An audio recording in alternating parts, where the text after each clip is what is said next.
Good evening. This is Leonard Miller. At the request of the Noble Grand and by a vote of the Lodge, these cassette reproductions of the history of Bates Lodge number 180, I.O.O.F, Butler, Missouri, was made February 28, 1982. On this first tape, you will hear, among other things, a roundtable discussion by the committee members who helped write the history. Then some information about the first Oddfellow Lodge here in Butler, and finally the actual institution of Bates Lodge number 180 itself. I would be somewhat remiss in my introductory remarks if I didn't mention the fact that some of the voices of the committee members, as they appear on this tape, is less than flattering, because you and I know a better job of recording could have been attained. Also, there is a slight electronic noise on the first part of the tape. However, I don't think it will override the conversations.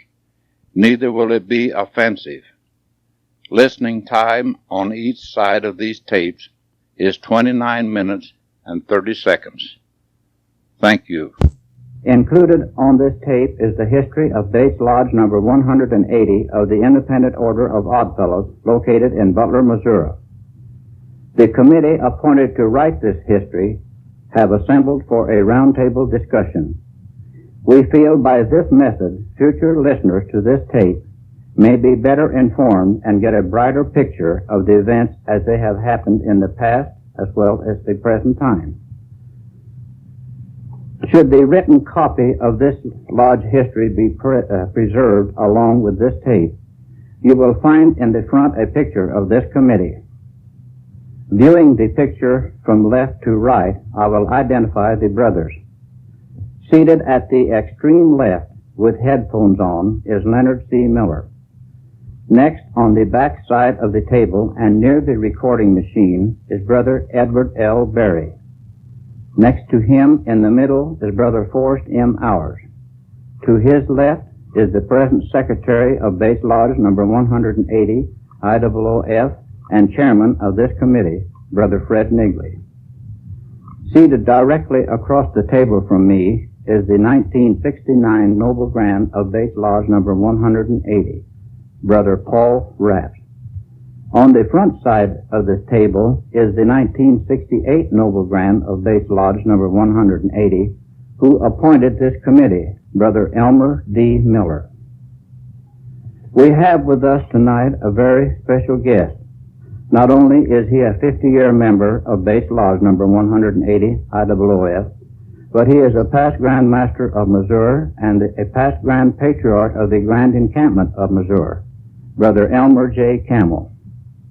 This panel discussion is strictly unrehearsed and does not necessarily express the views of the members of Bates Lodge number 180, I.O.O.F.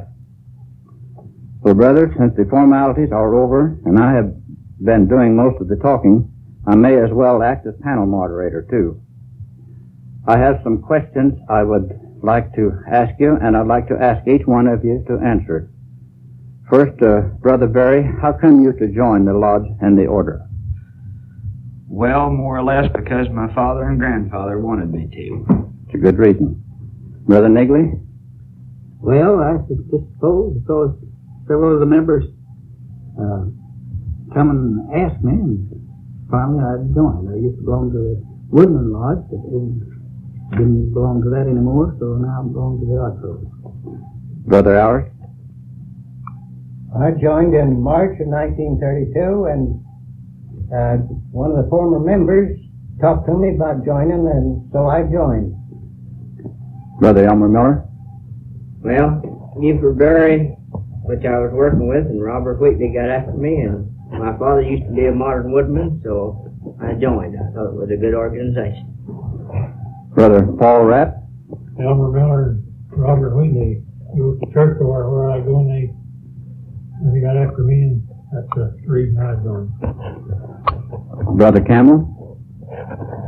Well, several of the people I worked with belonged to the Oddfellows, and I was able to see the good work they did in taking care of sick members, and that was the reason I joined. I joined the lodge December 1918. Well, you're a question ahead of me there, but that's all right. Brother Barry, do you remember when you joined? March 1951. How about you, Brother Nigley? April 1944. Brother Allers?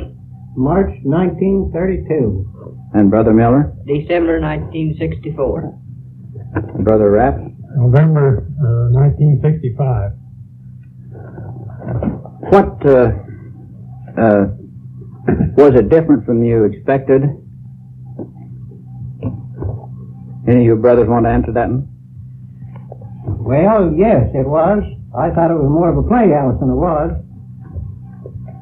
How about any of you other brothers? Well, I kind of figured it'd be just like the Woodman Lodge. It'd have a lot of monkey business and all such stuff as that. But after I got in, I found it was all based on the Bible and liked it very much. How about any of you other brothers? Well, I didn't know anything about a lodge, but I was told it was based on the Bible, and that was the main reason I joined it, because it was. Well, it has a pretty good foundation, don't you think, Brother Rapp? That's right. An organization that has lasted 150 years, don't you think it has something to offer? Yes. Well, I do too. Of course, Brother Campbell has belonged a good deal longer than any of the rest of us. He might have something on that. How about Brother Campbell? Well, there's so many things it has to offer that I don't know where to start or where to quit. It offers very many things that we get from the Bible. All of our lessons are taken from it, and I think it improves the character of any man to belong to the Oddfellow Order. Well, I'd have to agree with you. What can we as members do to prevent dropout, such as the non-payment of dues, withdrawal cards, and so on? Anybody any suggestions on that? Well, there's one thing that'll keep them from dropping out, and that is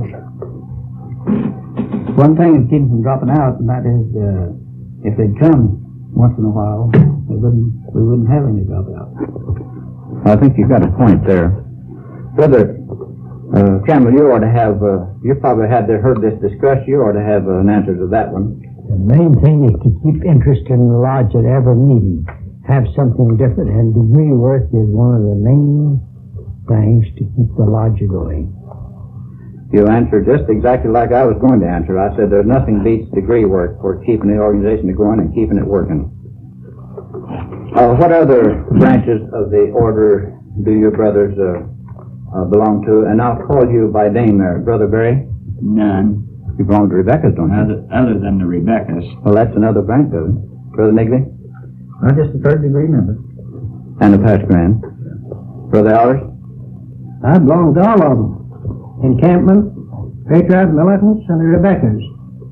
Brother Elmer Miller? Just the Rebecca's, the Oddfellows.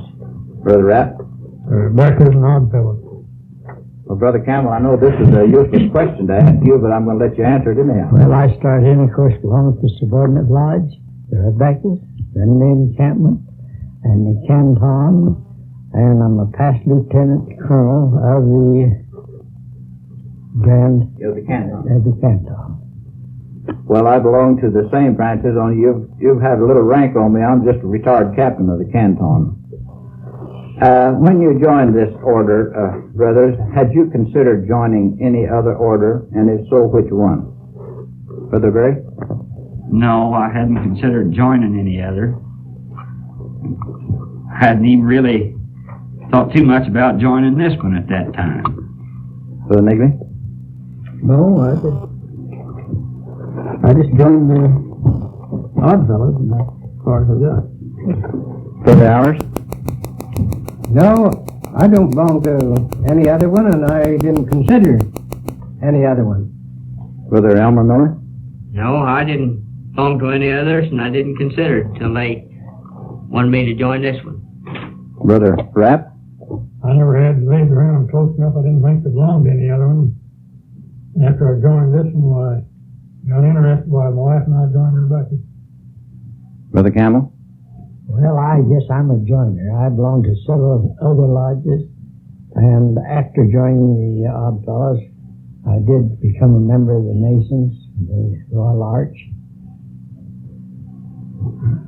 Well, I can say the same thing, only I don't belong to the Royal Arch. However, I did join the Odd Fellows a long time before I joined the Masons. And I slipped here a while ago. I had a note that I was going to answer when the rest of you brothers answered, but I want to tell you how come me to join the lodge.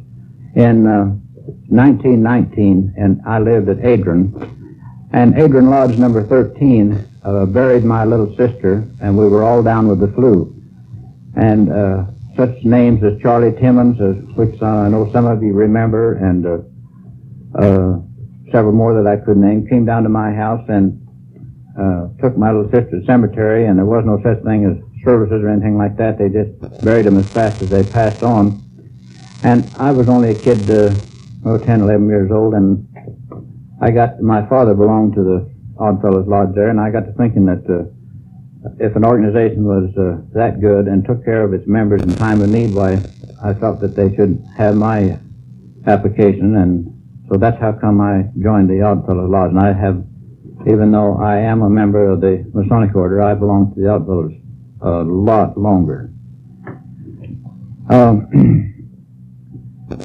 Next question I'd like to ask you is, what has given you the most pleasure of belonging to this lodge? Any volunteers for that answer? Well, I'll give my answer. Brother Nigley talking. The fellowship we have with each other each Monday night. Anyone else? Yeah, I'm the same way as the fellowship in the order that keeps me coming. Anyone else? I believe what I think it has broadened my acquaintance all in every way, not only locally, but throughout the state and throughout the nation.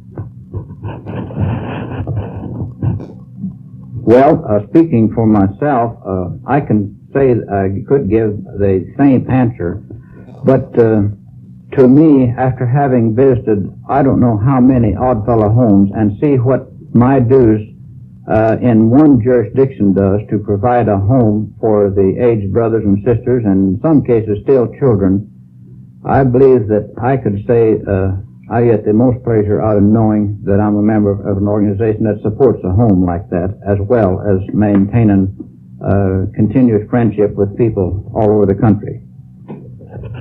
Right now, do any of you think you'll leave the order? No. That's a good answer. No, I don't either. How would you compare the lodge and order if today was, say, 75 or maybe 100 years ago? And I realize that you have to make this observation strictly from reading or hearing old-timers talk. Any comment on that? Well, I don't think that they go out and do as much for the brothers today as they did back in them days. Of course, there's so many other things going on that wasn't going on at that time. Anybody else? Well, so many other organizations, not organizations, but the federal government, in a way, Medicare and so forth, takes care of the people and takes it out of our hands to a certain extent. But at the same time, there's still plenty of room for us to do good work with our friendship and going in case of need. Yes, that's the way I feel about it, too. Do you have something you want to say? Well, we're also coming out with the I.O.O.F, which is something a little bit new, which may take a hold pretty good in years to come.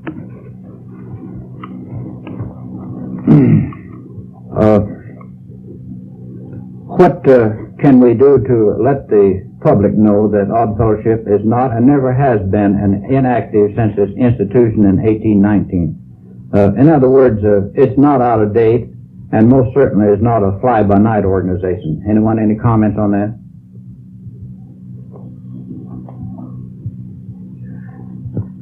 Well, I'd say any organization that has lasted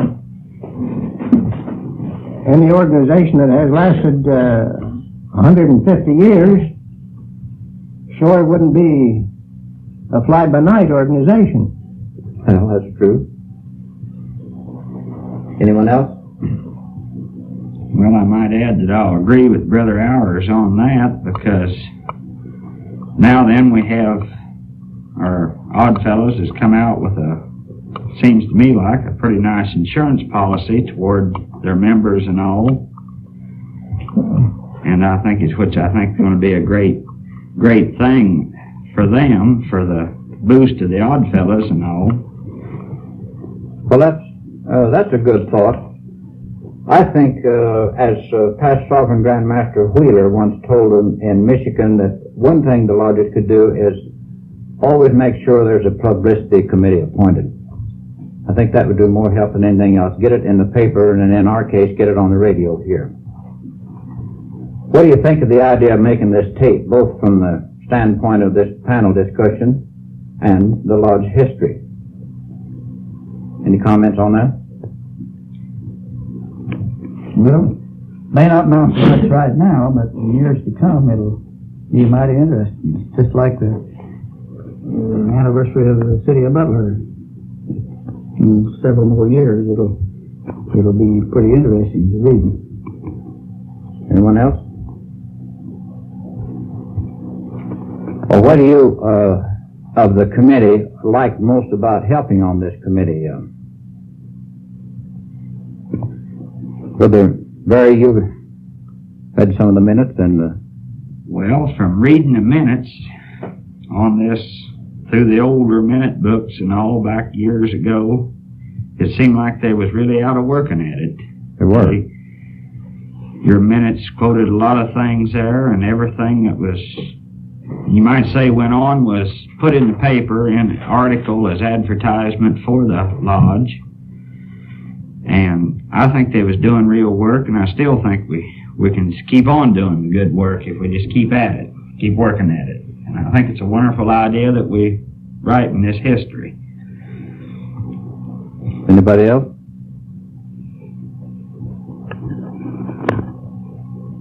Well, I think it's a good thing for years to come. Some of the younger generation will know what was going on at this time.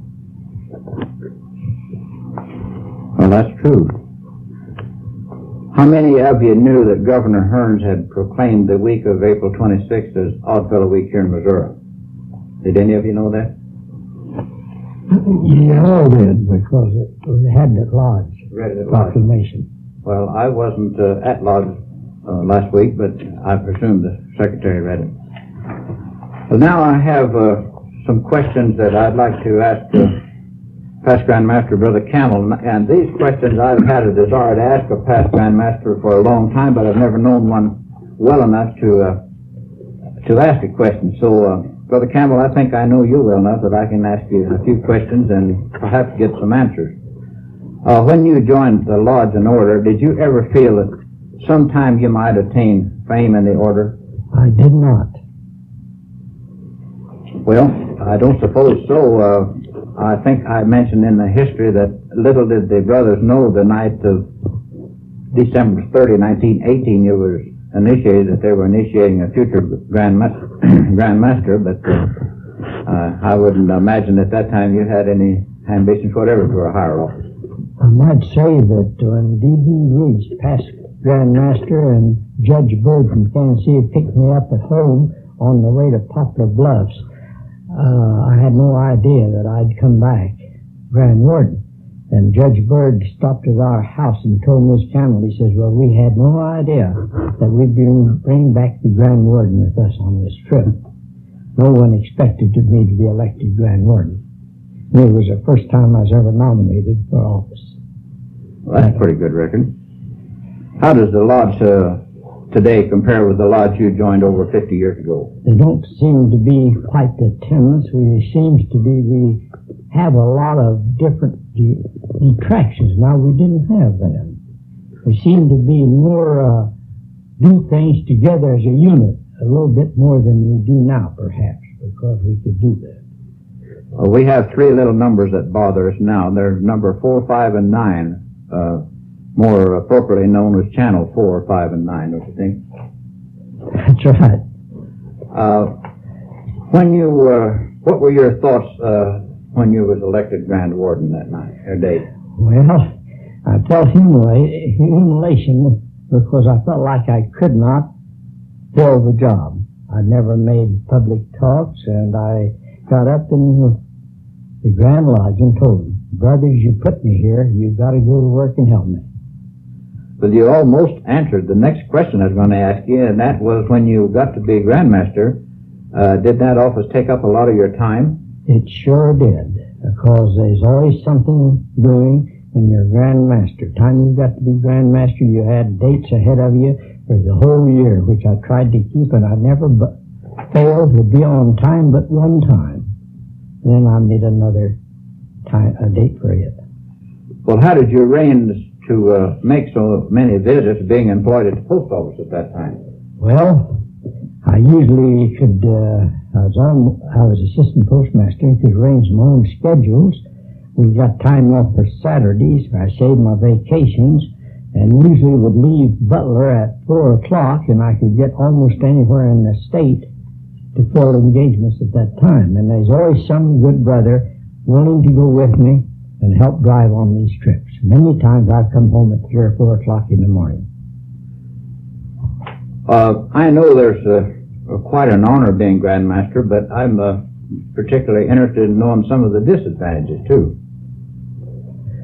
Well, once in a while you do have some things come up at you. It's a little hard to handle, especially you're supposed to help the Rebeccas. You're supposed to pass judgment on the decisions they make, and the president calls on you many times to help her out.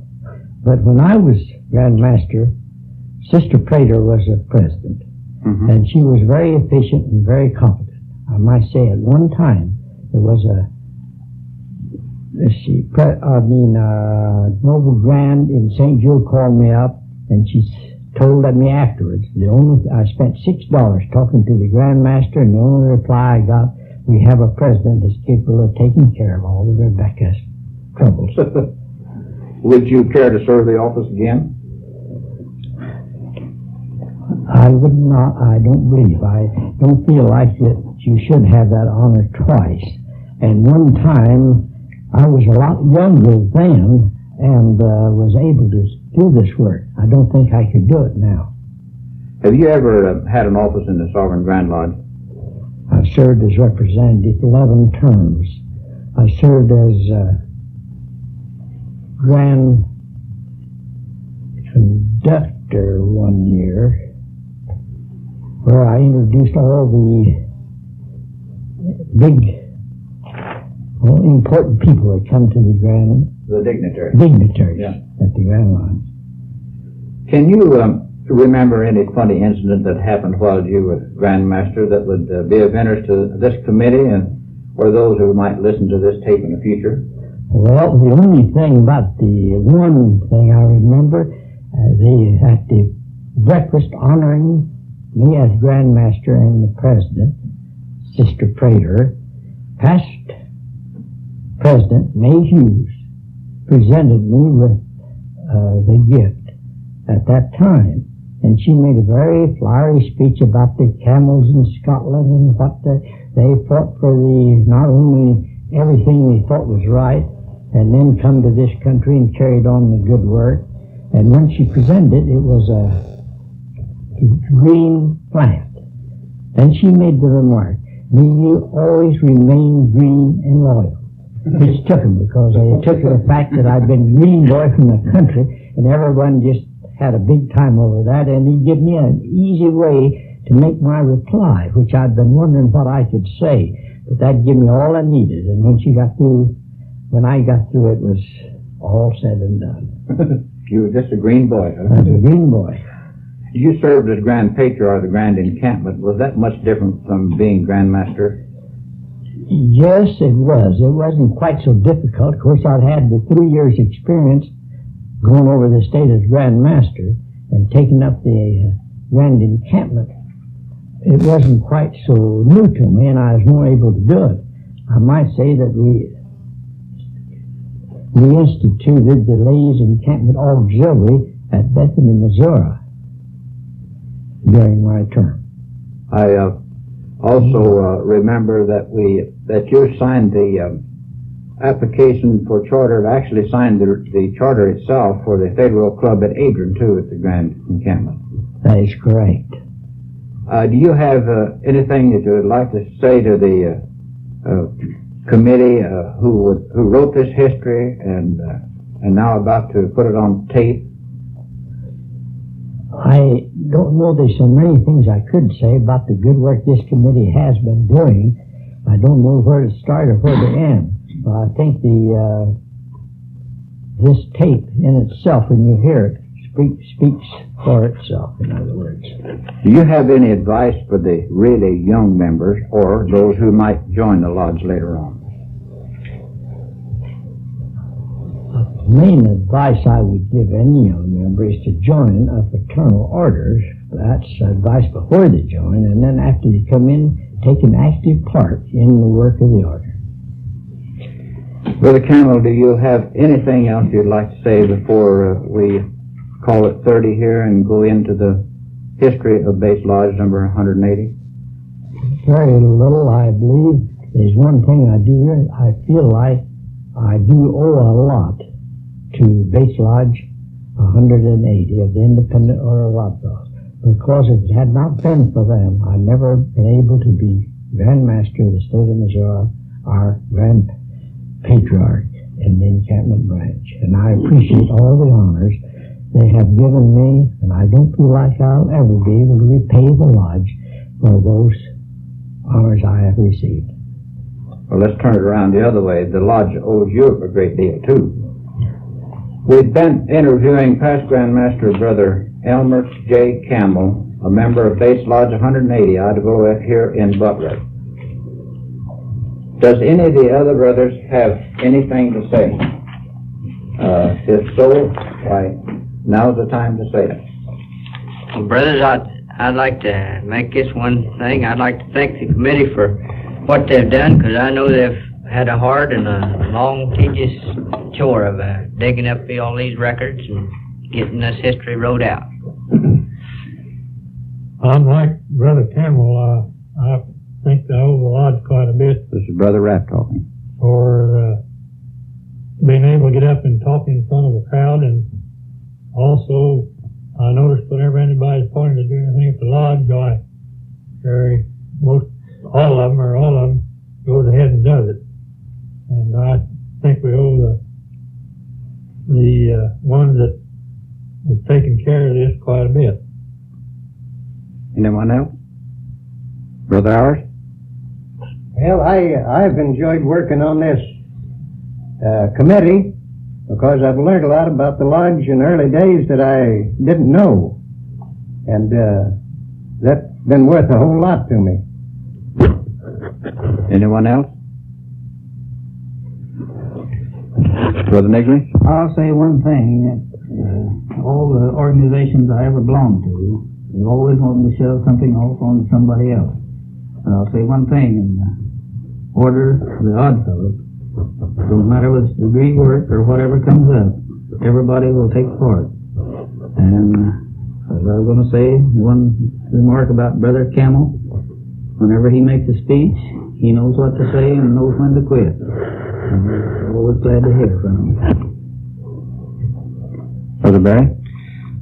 Well, I might add that I've been awful glad to be on this committee, and it's been rather educating because you learn a lot of stuff, a lot of things that happened back years ago when you go through them old minute books and all that is kind of quite impressing to a person, and when you read all that, what went on then and how they done it and all.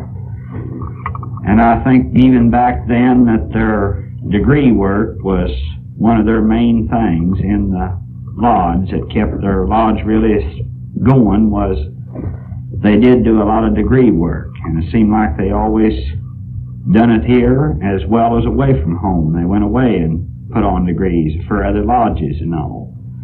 And I'm glad to be serve on the committee what little I have done to help with this history. With only 30 seconds left, run the tape to the end and turn it over, where we will continue with this roundtable discussion.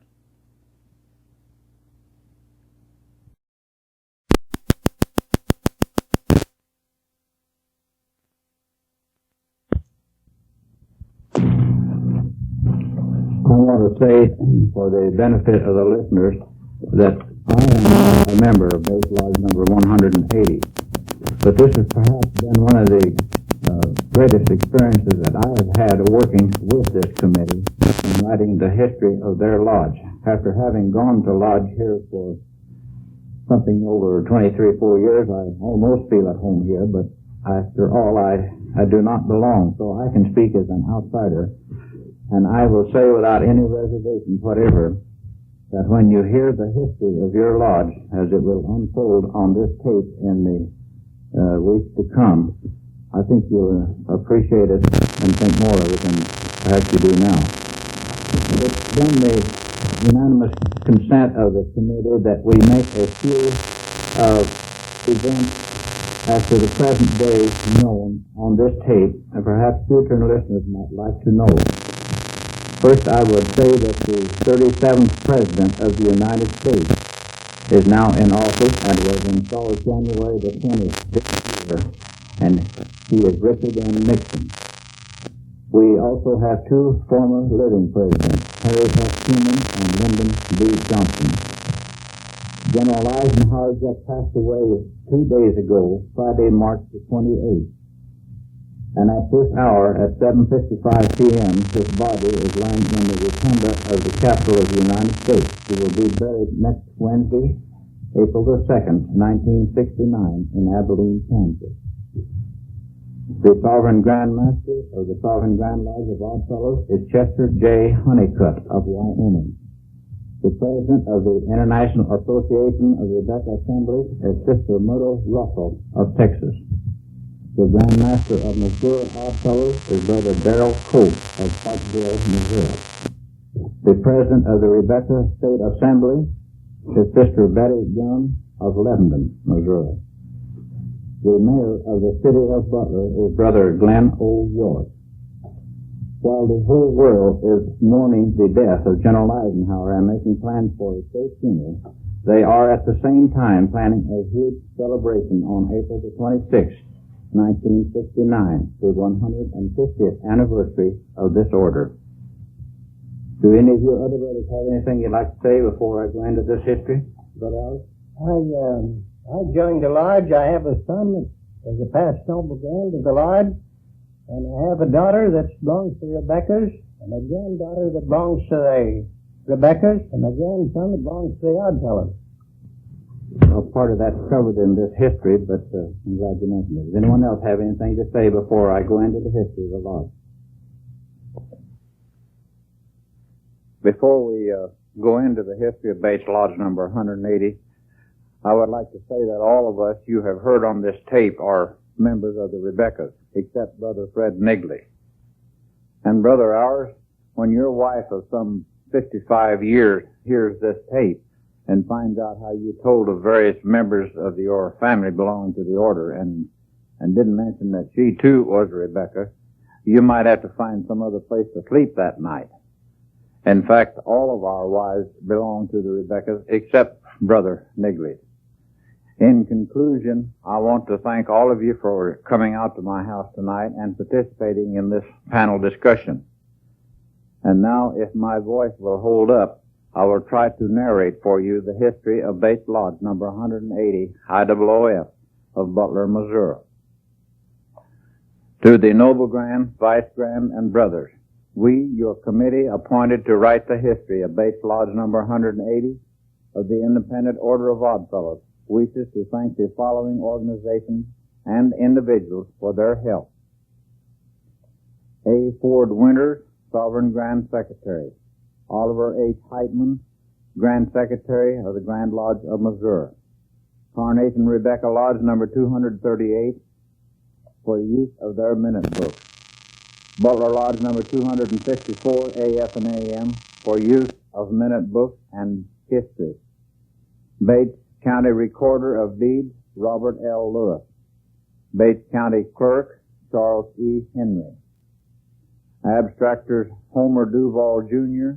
and Horace Norton. Butler Public Library and Librarian for research work. Bates County Democrat for research work. Bates County Museum for pictures. Nina L. Culver, Elmer J. Camel, Wesley Denton, Reverend John T. Treat, Nellie Zwallen, Paul Levi, Elliot F. Edwards, John S. Crin, and Postmaster Joseph A. Crook. Odd Fellowship in the United States was only 39 years old when the first Lodge of Oddfellows was instituted here in Butler, Missouri.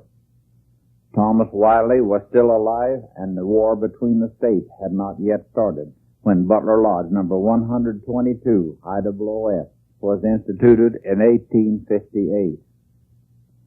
Their first report to the Grand Lodge in 1859 showed they had 15 members and $340.25 in their treasury. Brother J.O. McCauley was their first representative to the Grand Lodge. The town of Butler was just 6 years old, having been laid out on April 19, 1852. However, another survey was made in 1856, which is the present site of the town. The population was about 400. The last report of Butler Lodge number 122, I.O.O.F, was in 1861. At the 1863 Grand Lodge session, the Grand Secretary mentioned that lodges which have failed to make their report for the last 2 years, and from evidence I have received, are defunct, and the books and so forth destroyed. The actual charter date of Butler Lodge number 122, I.O.O.F, was May 18, 1859.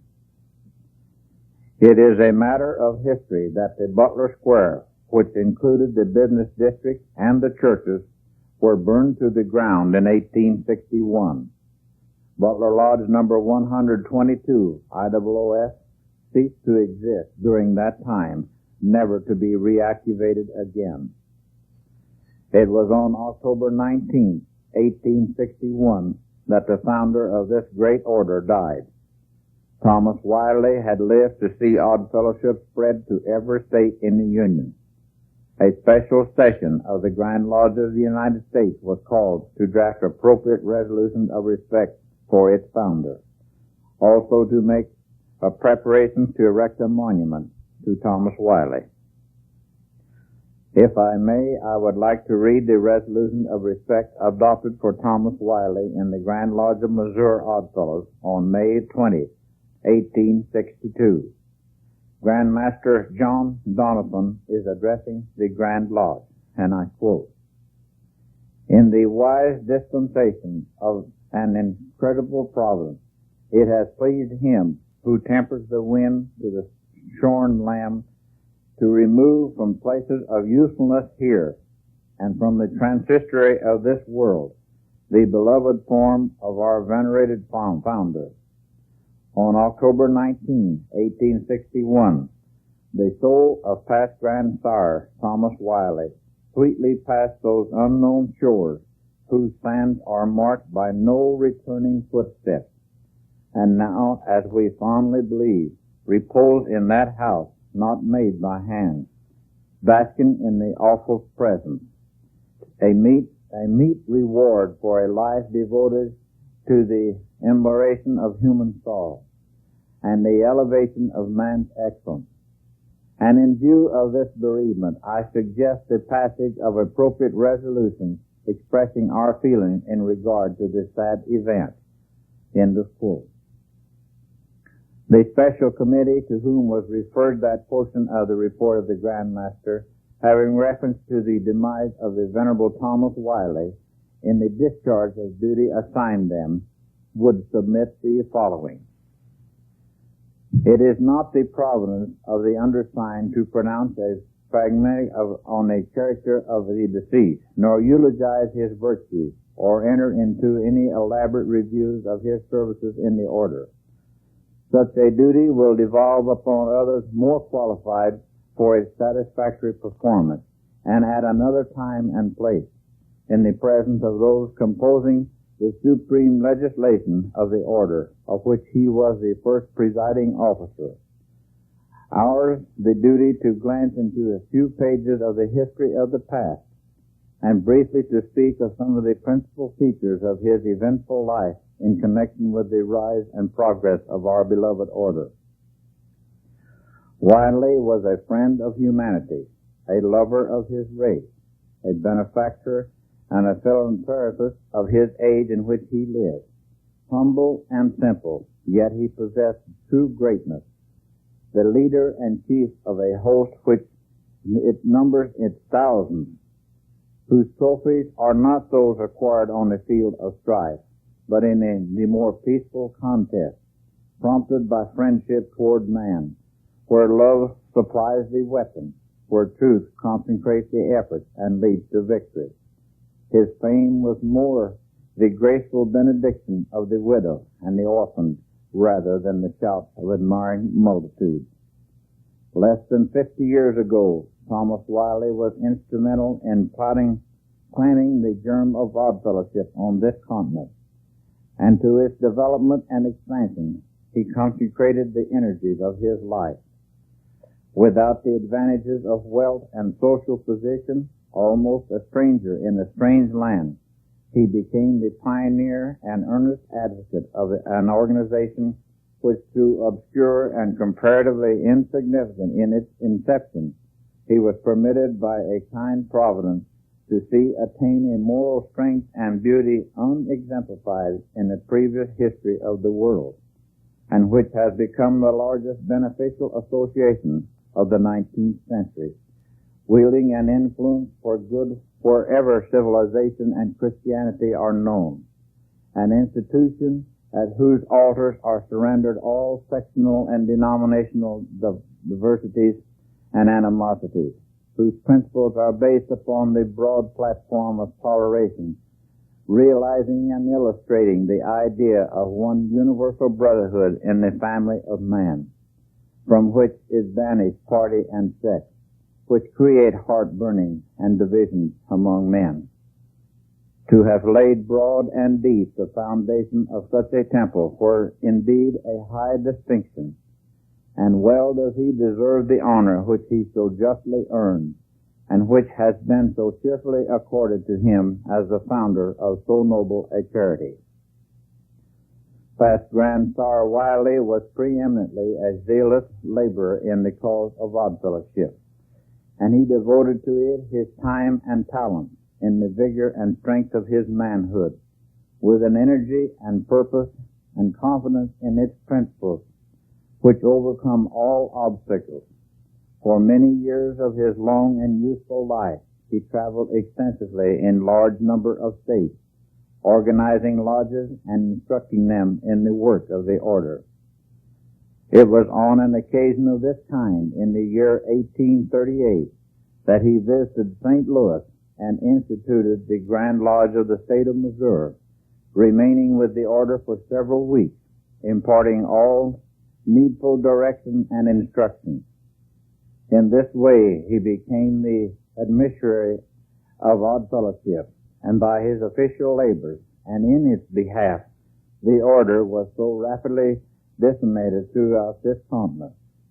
The object and purpose of the cause he had in thought were prominent in his affection and increasingly occupied his mind.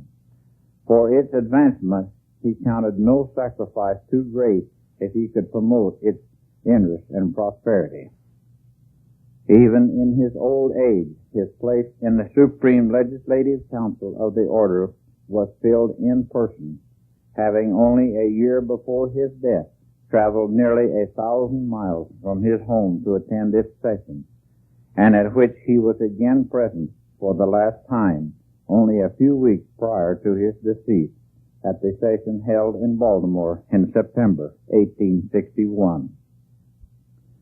In the latter years of his life, adversities and pecuniary embarrassments overtook him, and the Grand Lodge of the United States established for his relief a fund called the Wiley Annuity, to which the Grand Lodge of Missouri for several years contributed its quota.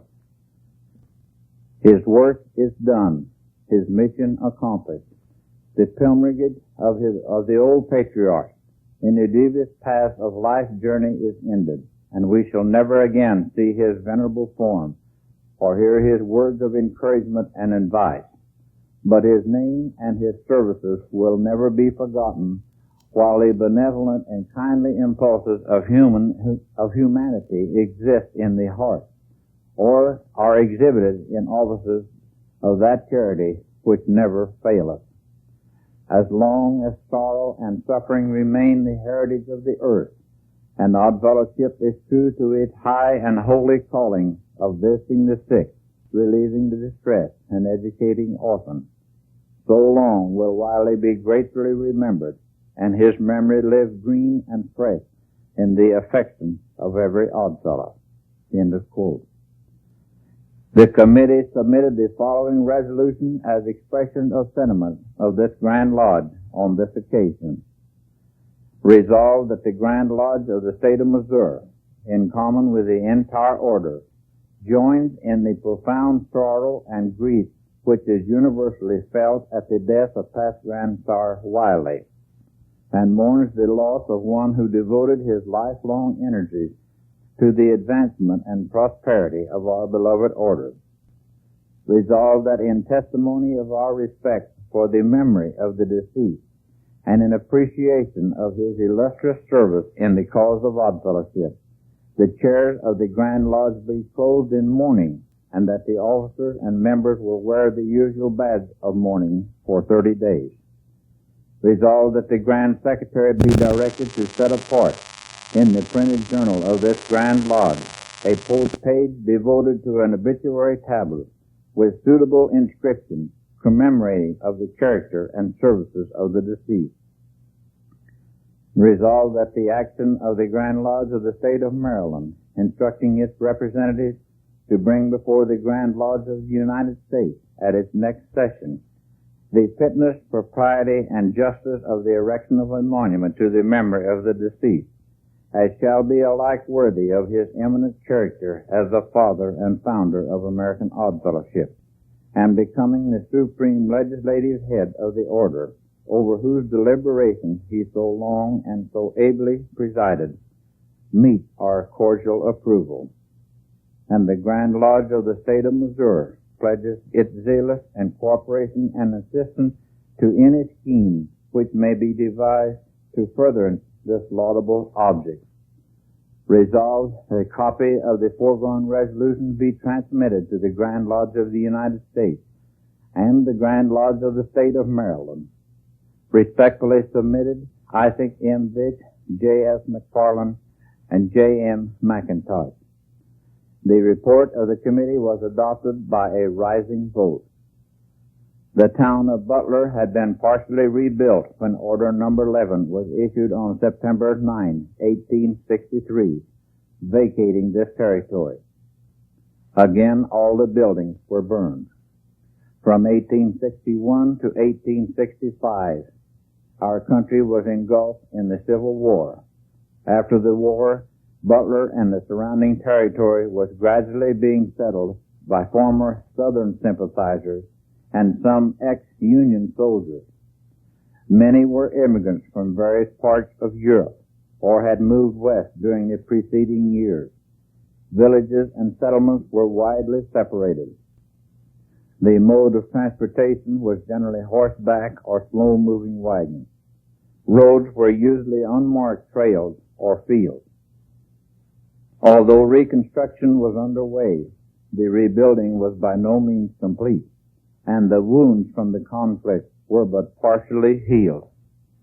This was the theme that greeted 8 courageous brother Oddfellows, themselves being of widely separated religious backgrounds, and some very strong opposing political views, who clasped hands as a nucleus to form what was to be known as Base Lodge number 180, I.O.O.F. And now for the Articles of Institution of Base Lodge 180, I.O.O.F. Taken from page 1 of Minute Book number 1, dated Butler, Missouri, January 6, 1868. At a meeting of the Brethren of the Order which was personal, Henry S. Carnell, John H. Mills, John J. Curd, W. M. Hurt, Henry H. Way, John C. Trindle, Louis C. Haggard, William C. Long, the petitioners for a warrant or charter for Base Lodge number 180, I.O.O.F.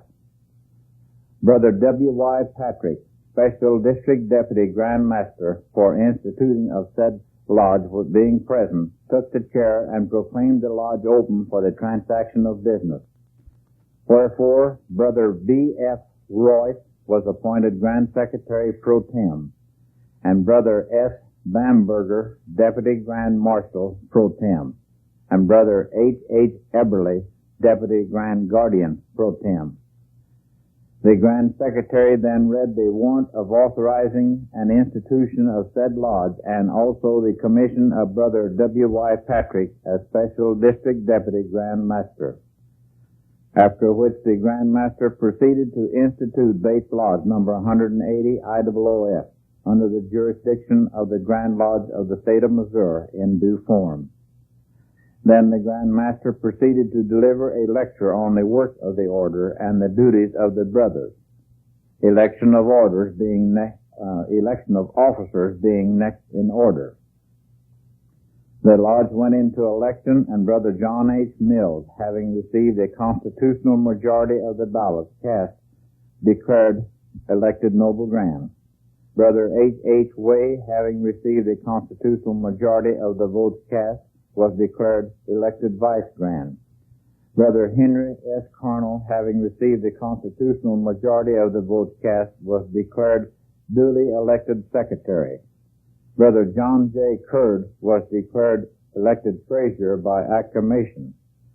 The officers-elect were then installed in due form into their respective chairs. The Secretary then read the petition of Alex Lamb, A.M. Christian, and Alex English for initiation. Wherefore, committees were appointed on said petition, and by dispensation of the District Deputy Grand Master were allowed to report immediately. The committees on several petitions reported favorable. The ballot was spread on each petition, and the candidates declared duly elected. Wherefore, the candidates being in waiting were duly initiated in the mysteries of the order.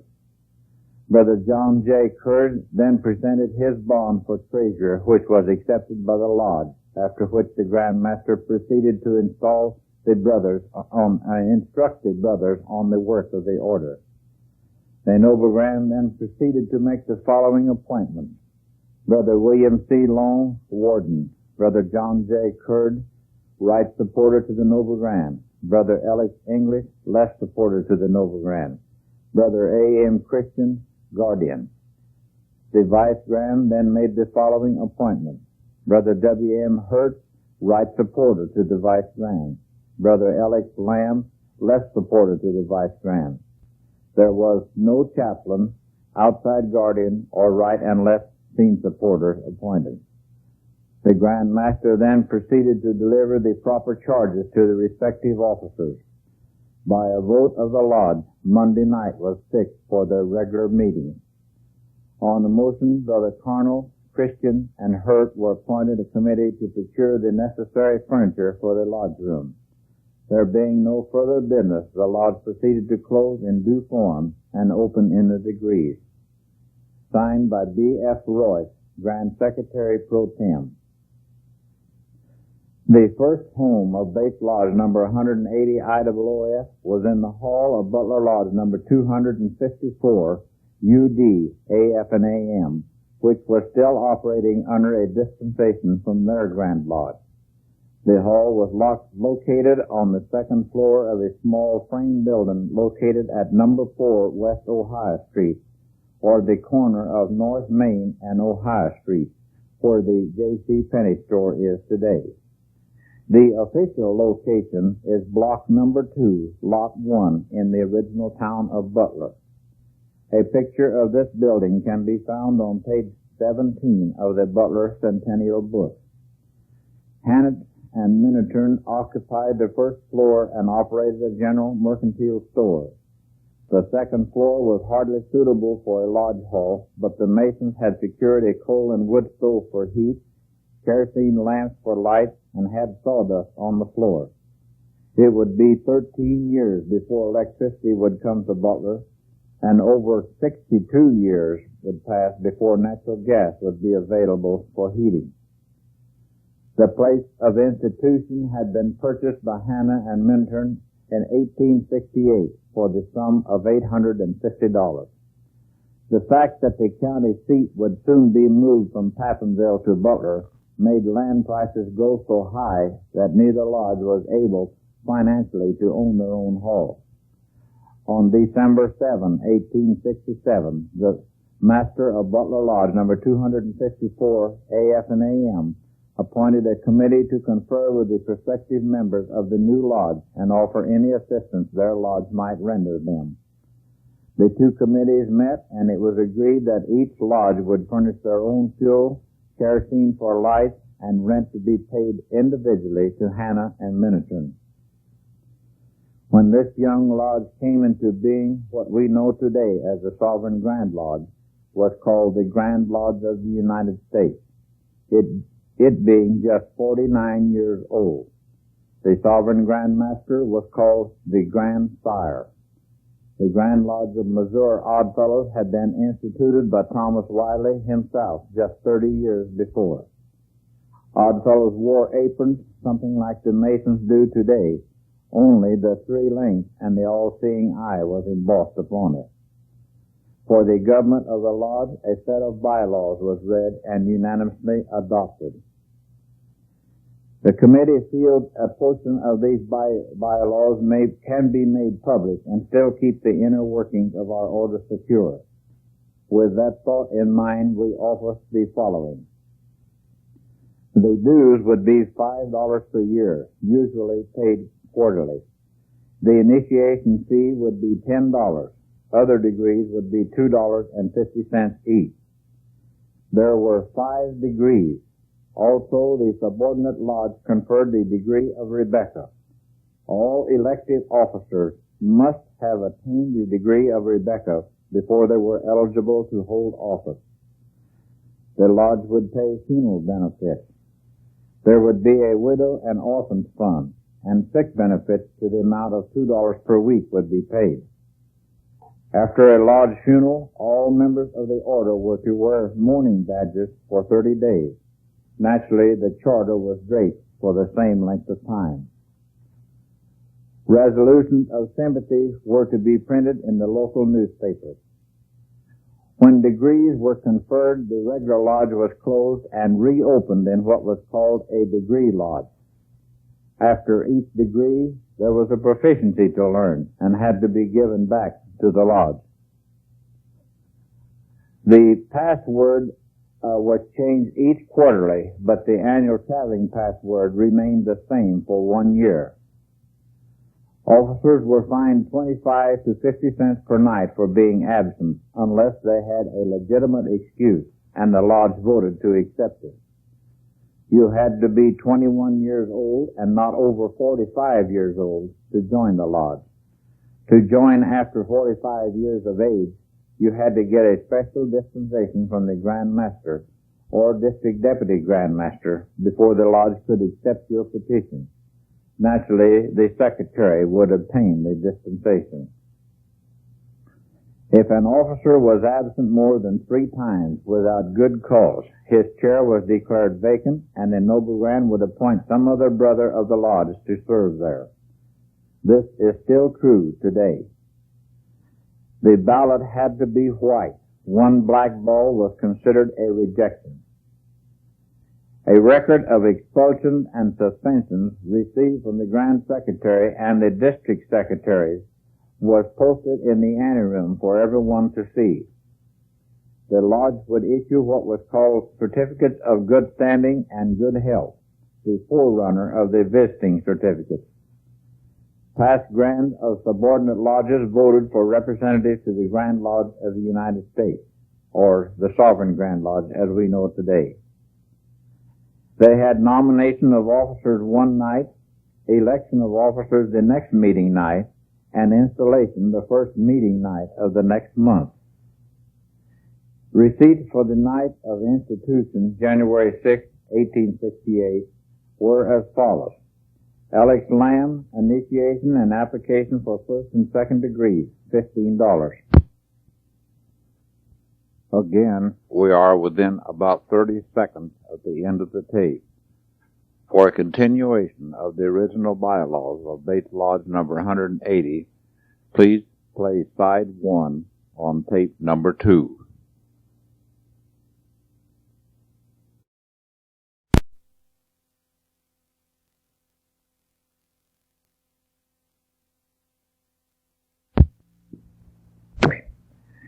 Alex English, initiation and application for first and second degree, $15. A.M. Christian, initiation and application for first and second degree, $45. There were no disbursements. At their next meeting, January the 13th, 1868, the Furniture Committee was given another week to report. It was also learned that the present officers were to serve only until April 1, 1868. The Grand Lodge ruling was that officers were to be installed each April and October, where the lodge met every week. That night they received 2 applications for initiation, one from Mr. J.B. Dickerson and the other from Mr. James M. Pickett. Mr. Pickett operated the Pickett House and later was postmaster here in Butler. A finance committee was appointed and the treasurer was put under $700 bond. Another committee was appointed to find another hall, preferably one on the ground floor, which they felt would be warmer. Receipts of the evening were $18, making a total of $63 in the treasury. Brother John Hanna presented a bill for $6, stating it was the expense incurred during institution which was allowed. This left $57 in the treasury. No other business appearing, the lodge was closed. At their meeting January 20, 1868, by a vote of the lodge, the petition of Mr. James M. Pickett was withdrawn. They initiated J.B. Dickerson, so he became the first candidate initiated in Bates Lodge number 180, I.O.O.F. The lodge voted to pay O.D. Austin $6.70 for printing 150 copies of their bylaws. At their meeting on February 3, 1868, the lodge set the funeral benefits at $50, and those who paid their dues quarterly would pay $1.50. The first special meeting called by the officers of Bates Lodge number 180 I.O.O.F. was on February 7, 1868. Here the minutes are almost identical to those of Butler Lodge number 254 A.F. and A.M.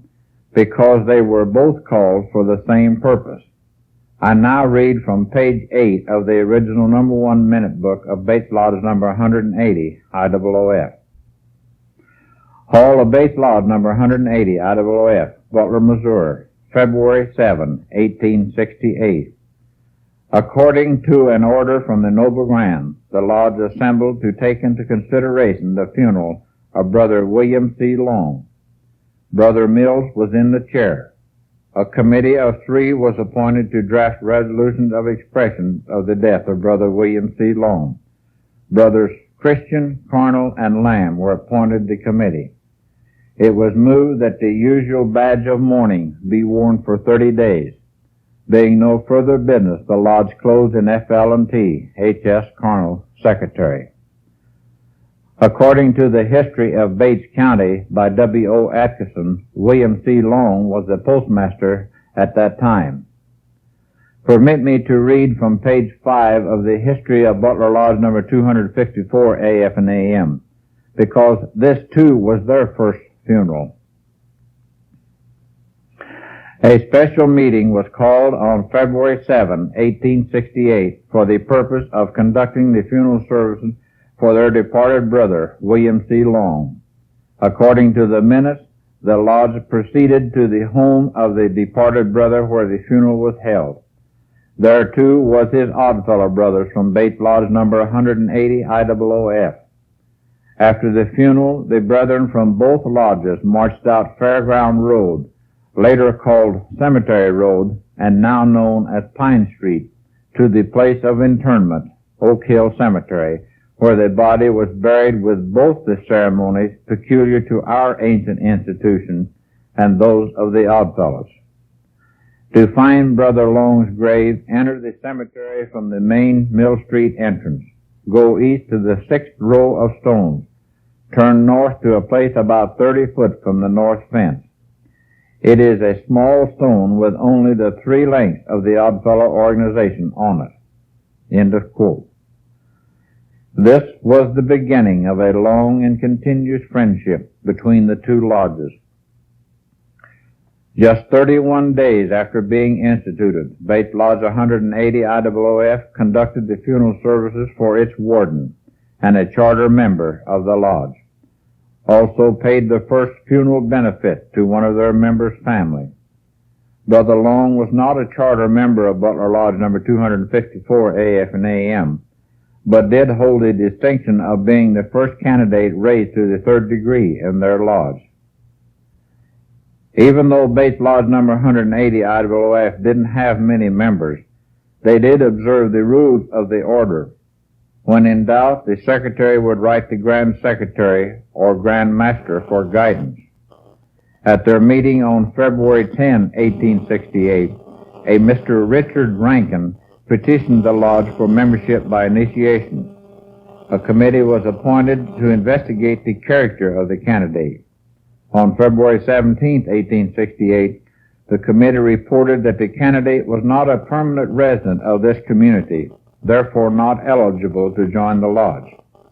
According to the minutes, and here I quote, the chair sustained the committee's report and the petition and money was handed back to Mr. Rankin. End of quote. In accordance with the Grand Lodge dispensation, election of officers was held on April 6, 1868. They had installation of officers. Brother J.B. Dickerson, their first candidate, was installed into the Noble Grand's chair. They also paid Brother Long's funeral expenses, which was $30, and sent the remaining $20 to his family. The lodge paid $6 towards buying the grave site and opening the grave. Several applied that night for the degree of Rebekahs. Others made application for their wives to take the degree. The secretary sent their first report to the Grand Lodge showing that they had initiated 7 candidates, rejected 3, had 1 death, and had 7 in the various stages of the degree. But they still had only 15 members, 15 5th degree members. Total receipts for the 3 months was $172. However, by the time they paid Brother Long's funeral expenses, gave his family the $20, paid $6 for the lot and opening the grave, bought what furniture was needed, paid rent and fuel bills, bought the secretary's books, purchased some regalia, paid per capita tax, had the bylaws printed, plus other incidentals, the cash amount in the hands of the treasurer showed only $6.25. The lodge was now ready to enter into its first full term of 6 months. Nearly every night there was degree work. On April 27, 1868, the lodge voted that on nights when time would permit no degree work, the Noble Grand would be empowered to appoint 2 brothers in order of membership, and one of them to be prepared to deliver an essay on the subject of duties of one brother to another, they choosing their own subject. Soon after the 1868 Grand Lodge session, Brother John H. Mills, the first Noble Grand of Bates Lodge number 180, I.O.O.F., was appointed District Deputy Grand Master of District number 104. This district comprised of Bates Lodge number 180 only. Also, at the same Grand Lodge session, May 20, 1868, a charter was issued to Bates Lodge number 180 I.O.O.F. and was dated on that date. With the charter came the 5 colors of the 5 degrees and are still with it today. The first meeting under charter was held on May 25, 1868.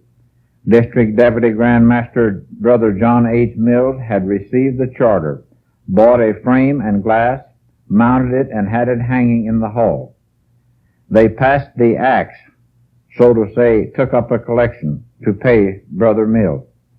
$3.50 was collected, which was 85 cents more than the frame and glass cost, so the balance was put in the Widows and Orphans Fund. The minutes of June 1, 1868 show for the first time there was no meeting because of lack of quorum. At their next meeting on June 8, 1868, the Noble Grand and Vice Grand were both fined 50 cents for being absent. At 3 o'clock Sunday afternoon, June 14, 1868, Bates Lodge number 180, I.O.O.F., conferred the degree of Rebecca on 10 candidates and received 1 application for admission by transfer certificate.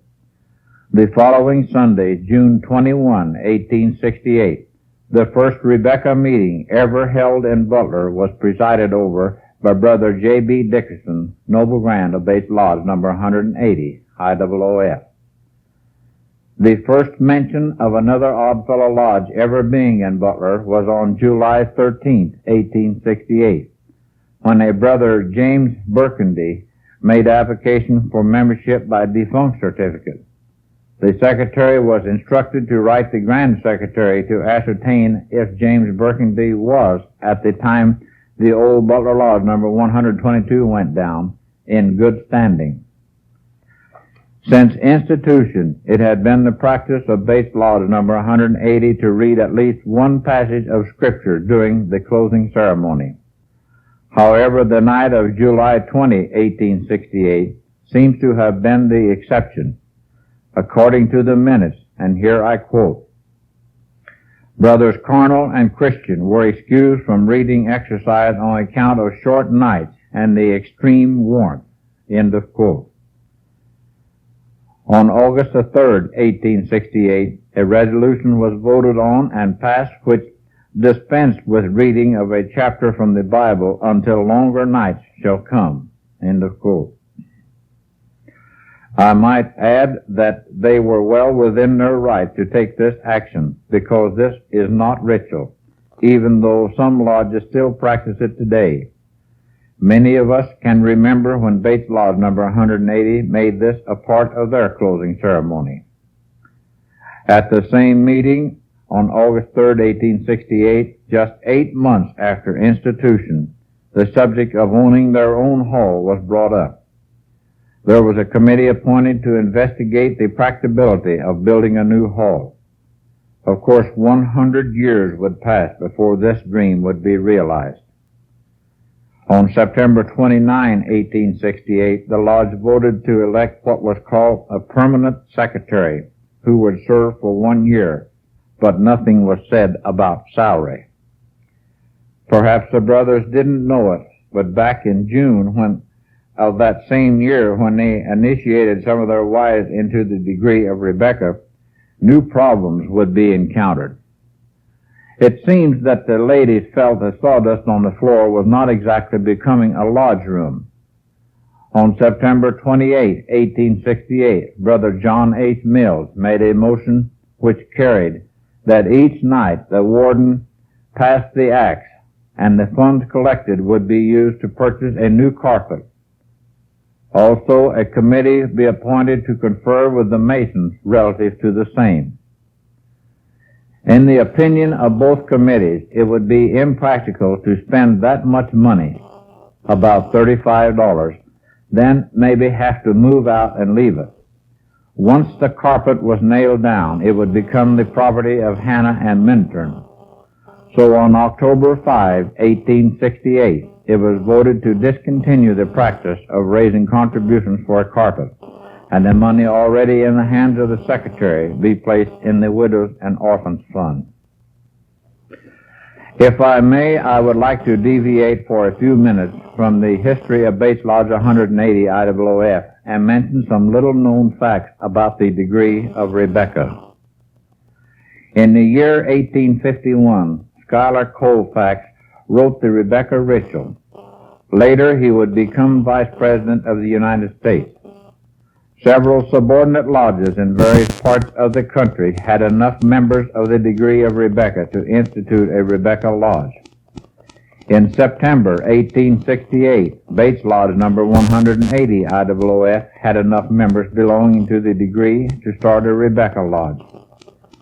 If they had done so, the eyes of the world would have been on Butler, Missouri, because ours would have been the first one. Perhaps the brothers hadn't thought of this, or maybe they enjoyed conferring the degree. At any rate, it was ironic that on September 29, 1868, just one night after the lodge voted to discontinue the practice of taking contributions for a carpet, Bloomfield Lodge, Rebecca Lodge number 1 of the world, was instituted in Bloomfield, Iowa. Soon Rebecca Lodges were being instituted everywhere.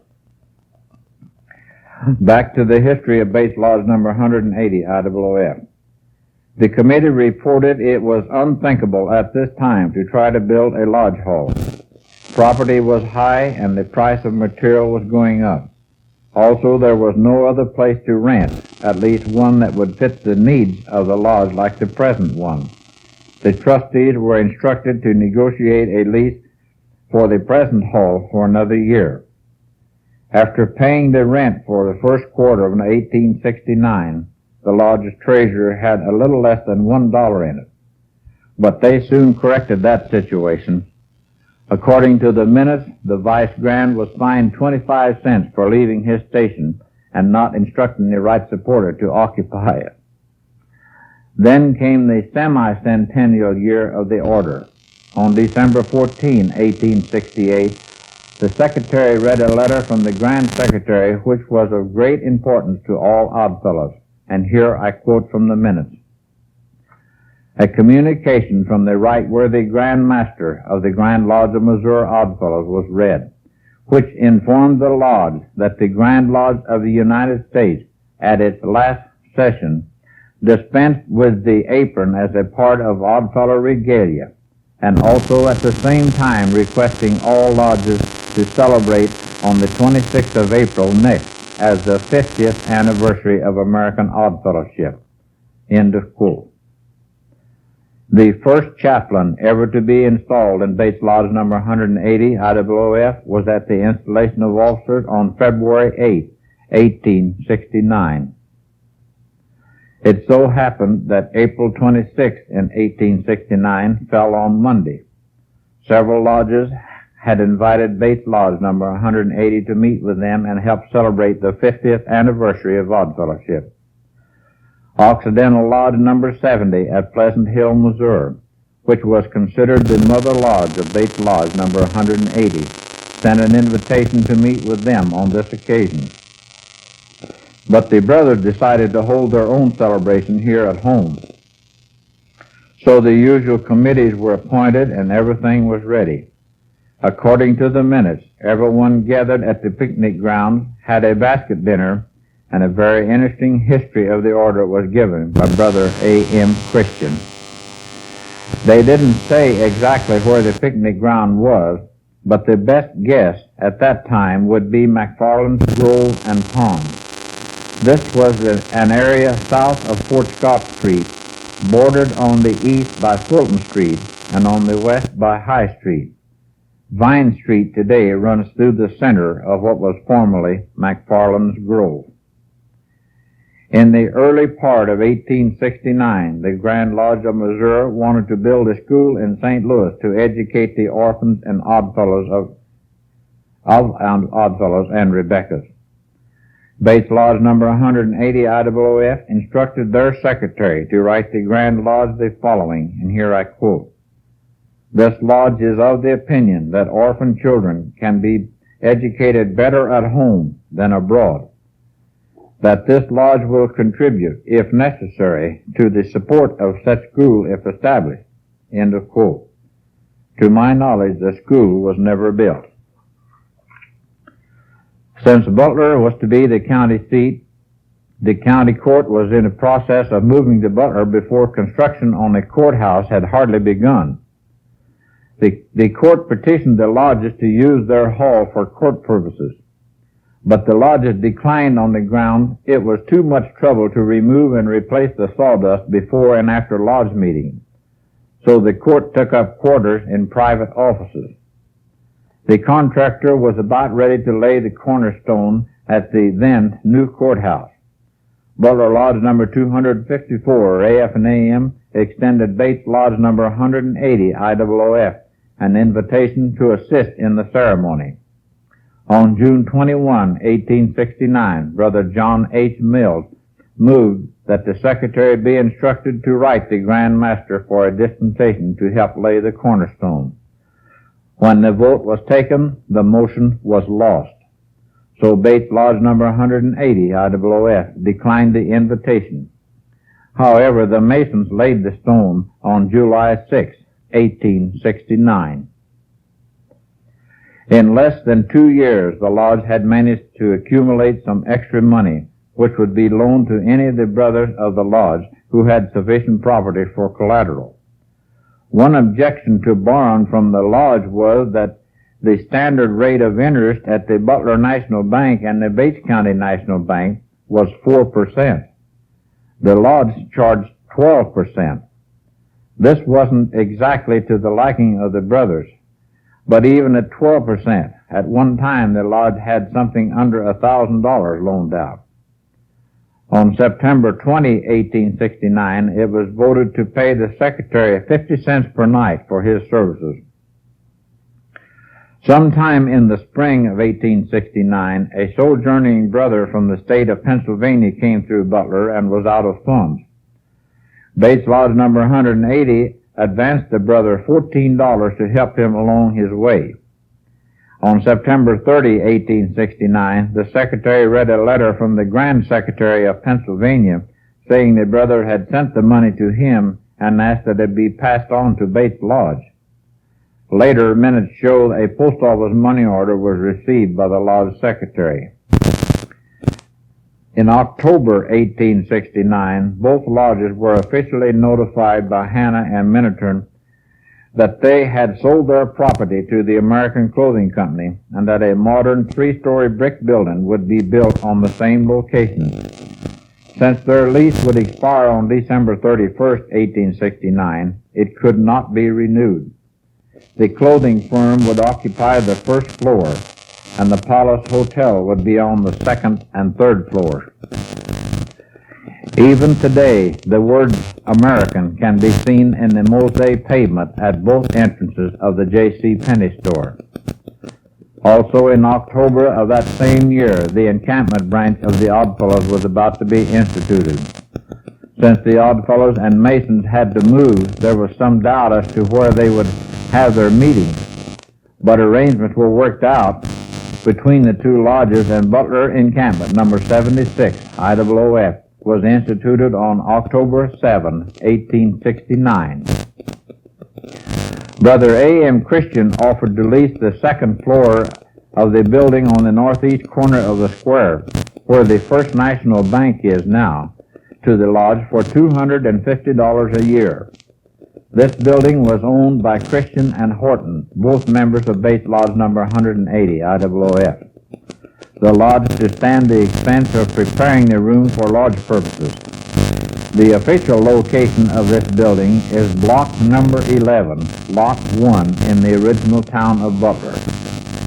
The trustees were instructed to sign a lease at once and see that the necessary repairs was made.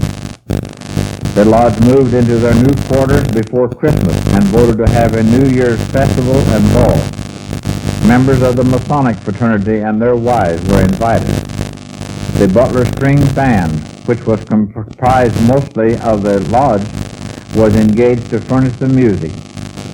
Since the second anniversary of the lodge coming up on January 6, 1870, it was decided to have one big celebration. It must have been quite a success because the lodge realized, after expenses, $222.10. Since the Masons had to move too, their committee contacted the Oddfellows in regards to renting their hall. The two committees worked out an arrangement where the Masons would pay $150 per year, everything furnished, including light, fuel, and janitor service. This made the Oddfellows rent just $100 a year, but they also had the expenses. After the Masons moved out, work started at once, raising the old Hannah and Minturn building.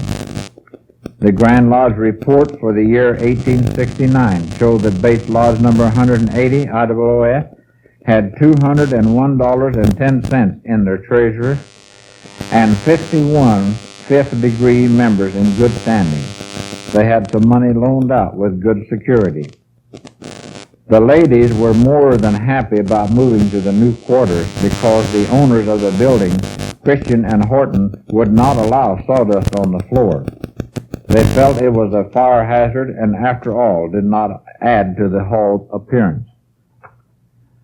During the winter of 1869 and 70, there was much discussion about building a third story on the new courthouse for lodge purposes. Knowing that the Masons had started selling shares at $10 each for the purchase of a new hall, the Oddfellows instituted their own program towards the same purpose. The two lodge committees were soon to learn that as far as the county court was concerned, there was no plan to build a third story. If one was added to the building, the lodges would have to build it. The Oddfellows felt that a third story could be added for about $700 to $1,000 each. But after the lodge committees and the county court and the contractor held a joint meeting, the following plan was adopted. The trustees of Bates Lodge number 180 I.O.O.F and the worshipful master, senior and junior wardens of Butler Lodge number 254 A.F. and A.M., both of Butler, Missouri, shall enter into a contract with the County Court of Bates County, Missouri, and J.B. Tinkenblaw, the contractor, in consideration of $3,000 to build a third story on said courthouse now under construction. The above-mentioned fraternities agreed to pay the Bates County Court the sum of $1,500 each within 90 days after completion of said courthouse. The judges of the Bates County Court agreed to enter into a lease agreement with both fraternities after final payment is made, whereby their investments may be used in form of rent.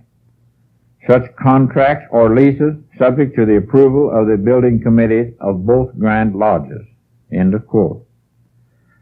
The certificates of stock sold to members of Bates Lodge number 180 I.O.O.F would be redeemable as the lodge could spare the money, or accepted in payment of dues. Those sold to the general public would bear 5% interest and mature in 5 years. The local merchants had contributed money to both lodges in order to help them raise the $1,500 to which they were committed by contract. It was about this time that Bates Lodge number 180 felt the time was ripe for a public installation of officers. The way the public felt about secret societies was not exactly in keeping with the teachings of the order. This way the public would see some of the workings of the lodge and order. There was always a chance a prospective petitioner might be influenced, and the result would be an increase in membership. Apparently the Grand Master felt the same way because he issued a special dispensation, and the first public installation of officers was held on April 4, 1870. According to the minutes, the officers were publicly installed in the First Presbyterian Church, located at the southwest corner of Fort Scott and Delaware Street, by District Deputy Grand Master John H. Mills, after which they repaired to Atkinson's Hall, where the brothers had prepared an elegant supper. The doors were thrown open to everybody, and a good time was had by all. The expense of the supper was borne by the brothers, Brother A.M. Christian giving $20. Naturally, Bates Lodge number 180 could not enter into a contract with the county court and J.B. Tinkenblaw, the contractor, without first obtaining the approval of the Grand Lodge and Grand Master and the District Deputy Grand Master. From the Journal of Proceedings of the Grand Lodge on May 16, 1871, Grand Master G.M. Wilkerson was making his report to the Grand Body. Here I find the following, and I quote, "I received some time ago a request from Bates Lodge number 180 I.O.O.F. that I make this Grand Lodge a party to a lease for them. Not feeling authorized to act in the matter, I refer it to you for such action as you may deem advisable." End of quote. The request being so unusual that the Grand Lodge voted to instruct the Grand Master to appoint a special committee to handle it. Bates Lodge number 180 I.O.O.F. was now in District number 66, and Brother Alex H. Lamb was the representative to the Grand Lodge. He was also made chairman of this committee, and on May 17, 1871, made the following report, which was adopted. The special committee to whom was referred the matter of this Grand Lodge becoming a party to a loan for a hall for the use and benefit of Bates Lodge number 180 I.O.O.F. Butler, Missouri, with the County Court of Bates County, Missouri, recommends that the Grand Master and Grand Secretary sign a lease as proposed by said Bates County Court. End of quote. Time to turn the tape over.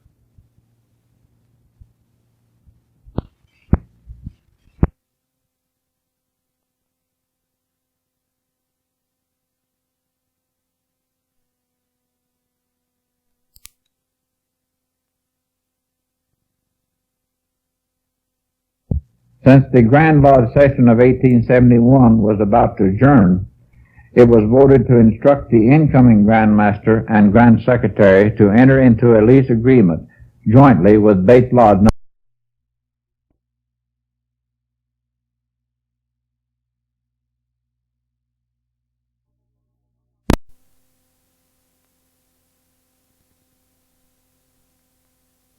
Since the Grand Lodge session of 1871 was about to adjourn, it was voted to instruct the incoming Grand Master and Grand Secretary to enter into a lease agreement jointly with Bates Lodge number 180 I.O.O.F.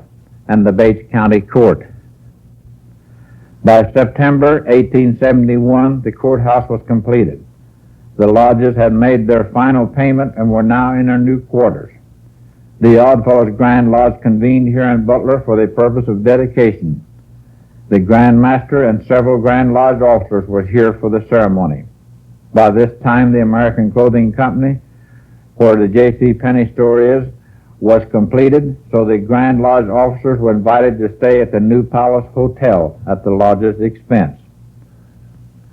The minutes of Bates Lodge number 180 I.O.O.F. do not mention what kind of a hall they had, but quoting from the minutes of Butler Lodge number 254 A.F. and A.M. of September 12, 1871, we now have a modern, up-to-date lodge hall with a carpet on the floor instead of sawdust and 2 kerosene chandeliers for lighting. The carpet cost $77.26. The Oddfellow minutes of September 18, 1871, mention a sign which the Masons had put in the anteroom instructing everyone to clean their feet before entering the lodge room. The Noble Grand instructed the brothers that they must carry a lantern when coming to lodge, because the hallways and stairways were not lighted. On this same night, September 18, 1871, it was voted to instruct the warden to arrive early each meeting night, hang a gong outside the window, and tap it with a gavel. This would attract the attention of the brothers and would remind them of the fact this was regular meeting night of the lodge. On Tuesday, May 21st, 1872, Grand Master C.H. Mancher was reporting to the Grand Lodge.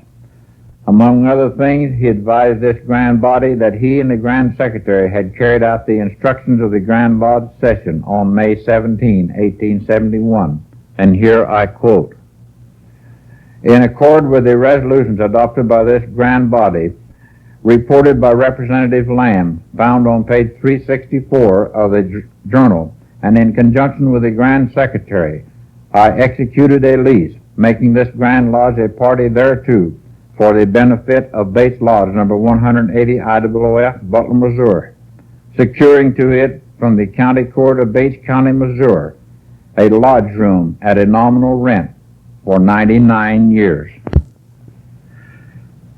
Checking the Bates County records, I find in Record Book number 2, page 311, the following.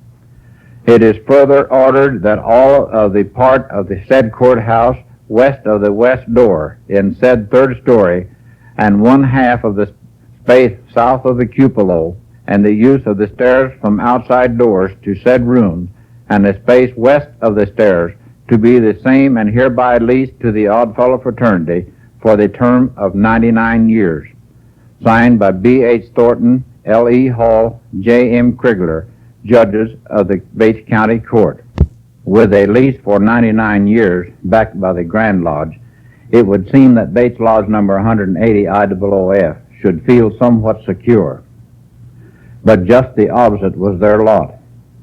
By the end of 1872, the lodge membership had grown to 39 members.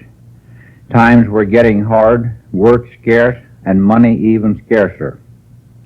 The year 1873 brought with it the panic.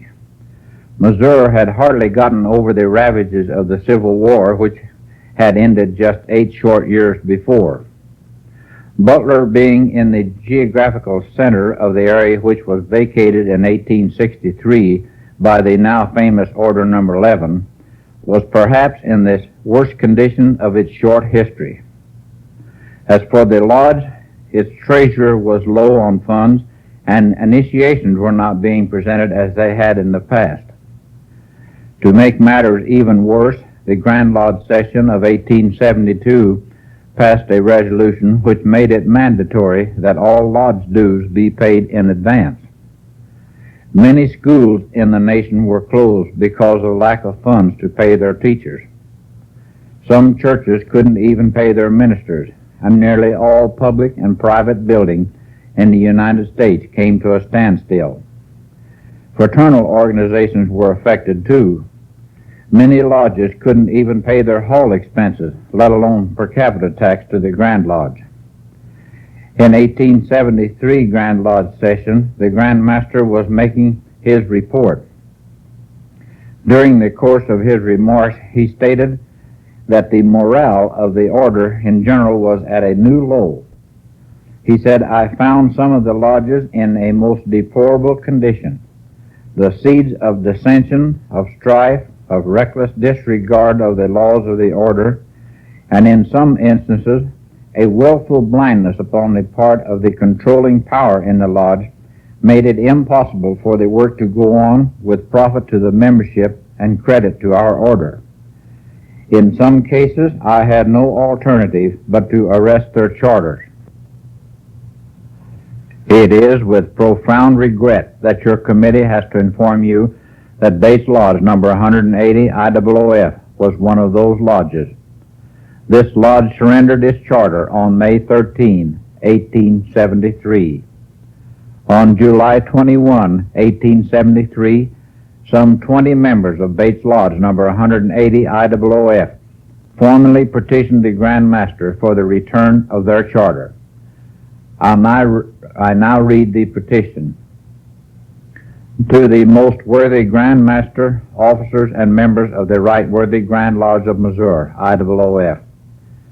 The petition of the undersigned members in good standing of Bates Lodge number 180, I.O.O.F., at the time when said lodge surrendered its charter, would respectfully represent that it would be consistent with the interest and advantages of the order to restore the charter to said lodge. Wherefore your petitioners pray that said charter may be restored and the lodge reorganized in pursuant with the laws of your right worthy body. Dated at Butler, Missouri, this 21st day of July, 1873, and signed by brothers A.S. Martin, Adam Brixner, A.L. Betts, F.E. Downing, A.H. Lamb, Westo Hale, A.H. Fairchild, L.D. Conde, Reuben Slater, James W. Turner, E.M. Pyle, John B. Newberry, John H. Mills, Elias O'Rear, Nicholas Davis, Filer Sackett, A.B. Maupin, David S. Cummings, Justin Sweeney, and Henry H. Wells. The records of Bates Lodge number 180, I.O.O.F. show that the charter was restored on August 25, 1873, by District Deputy Grand Master Brother M.M. Tucker. Grand Master A.M. Alexander informed the Grand Lodge on May 19, 1874, that upon the petition of some 20 former members of Bates Lodge number 180 I.O.O.F. of Butler, Missouri, the charter was restored, and I think the lodge is doing very well. The charter was restored by the advice of past Grand Master M.C. Libby, who arrested it. The end of quote. However, it must be remembered, the charter was returned under the same circumstances as a warrant would be issued for the purpose of instituting a new lodge. This action taken by the Grand Master had to be approved by the Grand Lodge at its next session before Bates Lodge number 180 I.O.O.F. would be recognized as a regular chartered lodge. The Grand Lodge sustained the Grand Master's action on May 21, 1874. It also set the date for the centennial celebration of this lodge back to January 14, 1969.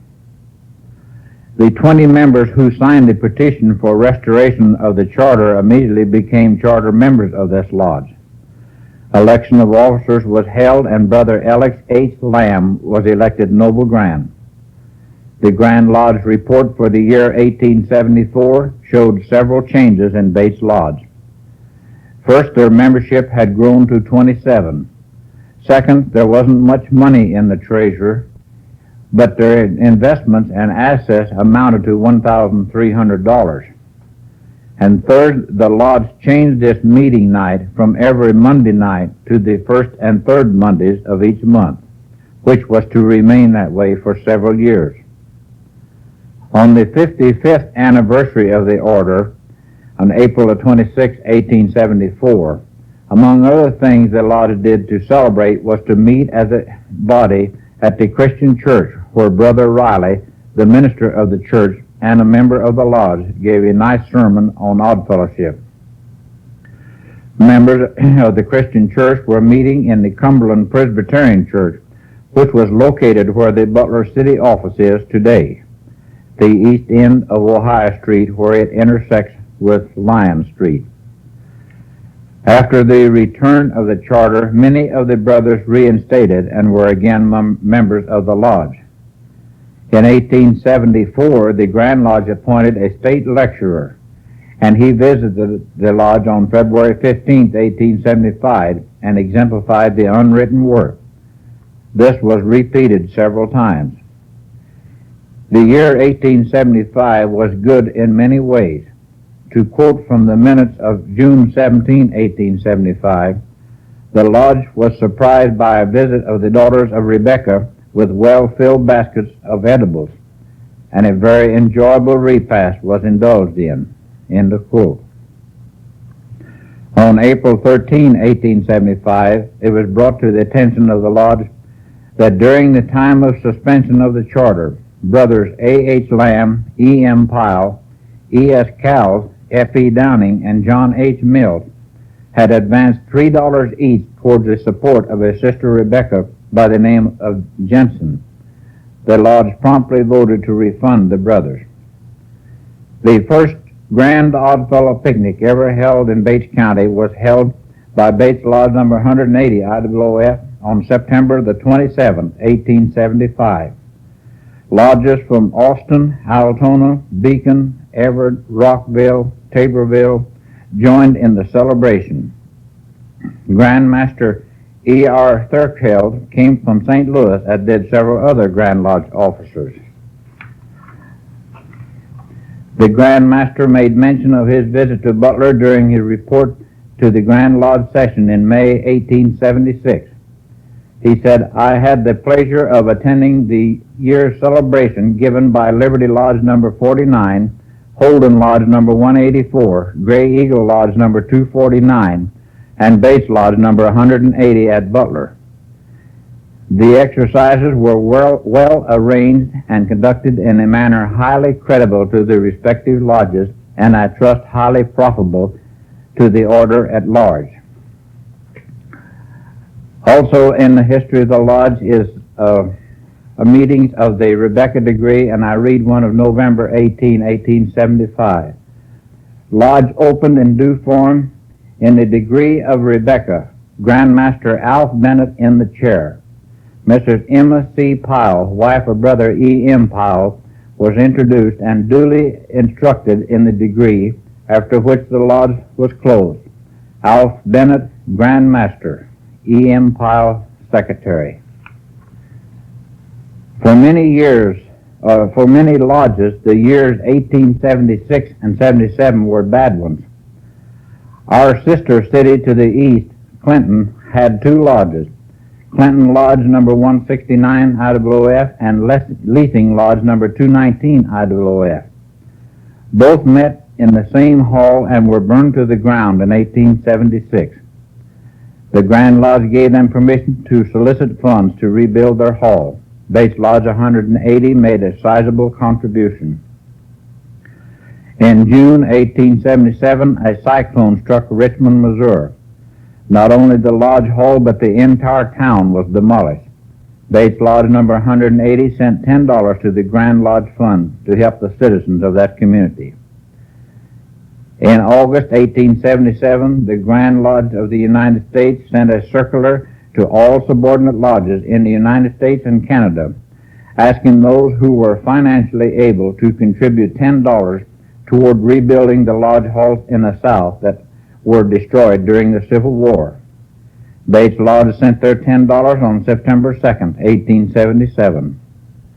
It was also in 1877 that the minutes show under disbursement where the lodge paid an account in the amount of 90 cents to a clothing firm by the name of Samuel Levy and Company. This was for crepe material used for funerals.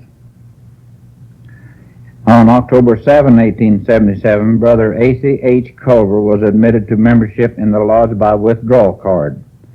His was a welcome addition to the lodge because later he would serve as secretary for many years. On November 18, 1877, a resolution was offered and passed to change the meeting from semi-monthly back to each Monday night. It has remained that way ever since. On December 16, 1877, the bylaws were amended to prohibit smoking in the hall. And on January 6, 1879, Bates Lodge 180 I.O.O.F. had a big celebration of its 11th birthday. On April 26, 1879, a special open meeting was called to celebrate the 60th anniversary of the order. After the meeting was called to order, everyone marched downstairs to the circuit courtroom, where Brother J.W. Johnson, pastor of the Ohio Street Methodist Church, made a very interesting address. Early in the spring of 1879, the Masons sent their committee to interest the lodge in buying a reed organ. After some delay, the organ was purchased, and reading from page 16 of the history of Butler Lodge number 254 AF&AM, I quote, "The organ was used for several years and was deemed as necessary for effective degree work as well as enjoyable to the brethren's ears. At once they voted to remit the organist's dues, so long as he presided at the organ a majority of the meeting nights." End of quote. The lodge now had 47 members. In 1881, a privately owned light plant, known as the Brush Electric and Power Company, was built here in Butler. It furnished some street lights and lights atop the courthouse cupola. The Oddfellows and Masons didn't seem interested at that time about the new idea of lighting. The lodge was in good financial condition and had several $100s loaned out. The Grand Lodge kept sending out circulars cautioning the lodges that they must be interested in quality as well as quantity when they signed up prospective members. On September 26, 1881, the lodge adopted the following resolution. Resolved that Bates Lodge number 180 I.O.O.F. suspend its rules and customs in regard to men who are outside the pale of oddfellowship in this single instance, that we, the members of Bates Lodge number 180 I.O.O.F., as a part of this nation, do sincerely mourn the death of James A. Garfield, President of the United States, and we as a lodge express our abhorrence of the crime and the man Gitu who robbed us of a president, and we sympathize with the nation in the death of the patriot and citizen, and extend to the bereaved family all the heartfelt sympathy that we as an Oddfellow Lodge can do and feel. Further, that our hall be draped in mourning. Signed, David Walker, W.B. Bridgeford, W.W. Ross, and John G. Walker. It will be remembered that President Garfield was assassinated July the 2nd, 1881, and died September 19, 1881. In the fall of 1881, James L. Ridgely, who had been Grand Secretary of the Grand Lodge of the United States from 1840 to 1881, died. The Grand Lodge of Missouri Oddfellows sent out requests that all subordinate lodges in the state donate 5 cents per member to a special fund which would be used to build a monument to Brother Ridgely. Bates Lodge number 180 I.O.O.F. sent their share, and the monument was built in 1886. The lodge has a picture of the monument, which is located in Baltimore, Maryland. 1881 was a good year for Bates Lodge number 180 I.O.O.F. Besides maintaining their 47 members, they initiated 13 and received 15 by transfer certificates. There was now 75 members. Not only did they celebrate their own anniversary, but the 62nd anniversary of the order. In the spring of 1882, a cyclone destroyed Brownsville Lodge number 170, which was located over by Sedalia. On May the 1st, 1882, Bates Lodge number 180 I.O.O.F. sent them a check in the amount of $50 to help rebuild their hall. On May the 22nd, 1882, the following was received from the brothers at Brownville. Resolved that the thanks of Brownsville Lodge number 170 I.O.O.F. be and are hereby tendered to Bates Lodge number 180 I.O.O.F., Butler, Missouri, for her generous donation to us in the hour of our great distress and public calamity. In July 1882, a bad storm hit Bates County. Quoting from the History of Bates County by W.O. Atkinson, soon after the hour of noon, the sky turned gray, then black. By 2 p.m., it was almost dark, so dark that the chickens went to roost. When the storm hit, many homes were destroyed, others damaged beyond repair. End of quote. Many of Bates Lodge's members lived in the country. The lodge donated $20 to one brother to help with his doctor bills.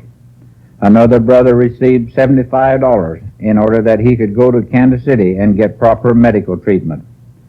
A competent nurse was hired for Brother H.S. Clark, and he was paid sick benefits. Financially, the year 1882 was a bad one for Bates Lodge number 180 I.O.O.F. They spent $238 for the relief of their members, loaned $300, and ended the year with $126.01. They still had 75 members. Nothing but praise could be heard from the brothers who were assisted during this time of need. Nothing spectacular happened in 1884 except on December 15th. The lodge voted to prohibit the use of tobacco in any form in the lodge room and ordered the spittoons removed from the hall. They also voted to give the 3 widows of deceased brothers $5 each for Christmas. On March 15, 1886, the lodge purchased, had framed, and hung on the wall 4 beautiful pictures. They were the Fathers of Odd Fellowship, the model of our order, the Testimony of the Rocks, and Thomas Wiley. The cost was $19. On June 15, 1886, the lodge purchased a picture of the Ridgely Monument, which had just been erected in Baltimore, Maryland. On September 1, 1886, an event happened which we think bears reporting, and here I quote from the minutes. Brother W.A. Walker, a minister, had just received the 3rd degree, and on this occasion the work was rendered without the use of rituals. While under the head of good of the order, an unusual and repeated alarm was sounded at the outer door.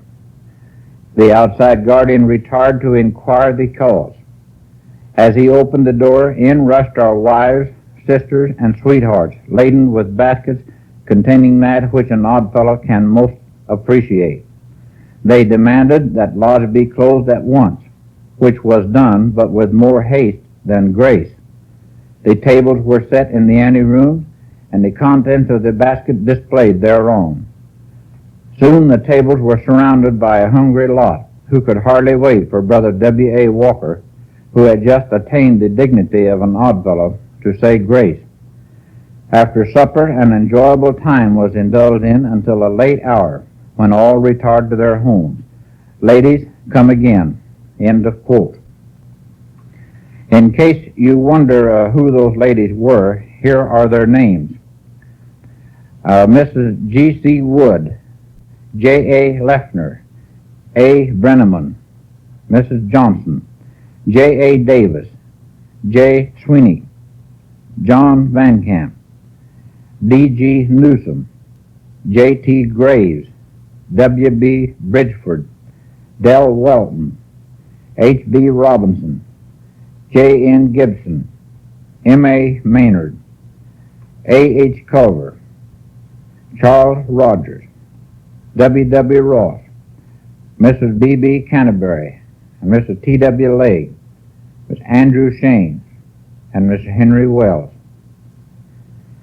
In the fall of 1886, the lodge decided to spend $250 for painting, papering, and decorating the hall.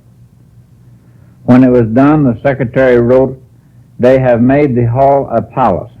The ceiling and side walls have been handsomely decorated. 3 new pedestals, gold bronze with marble tops, have been added. Heavy chairs upholstered in leather for the officers. The woodwork newly painted. $25 expended for pictures and charter frames, and the hall otherwise improved until we have one of the neatest halls in southwest Missouri." End of quote. In December, Brother B.B. Canterbury was elected Noble Grand, Brother W.A. Walker Vice Grand, and Brother A.C. Culver Secretary. Soon after Brother Culver became Secretary, he made a summary of the work of Bates Lodge number 180 I.O.O.F. in the 18½ years of its existence. It was accompanied with a brief history of the lodge. A copy was sent to the Link, an Oddfellow publication, and was printed in the local newspapers. And here I quote from the publication. "Without any further remarks, I will add a summary of our work in the 18½ years, barring the time of the surrender of charter and 1 year that the records were destroyed, and allow the readers of your valuable paper to judge of our merits. Sick benefits paid $1,155.75. Widows and orphans $410.35. Donations $390. Funeral benefits $185.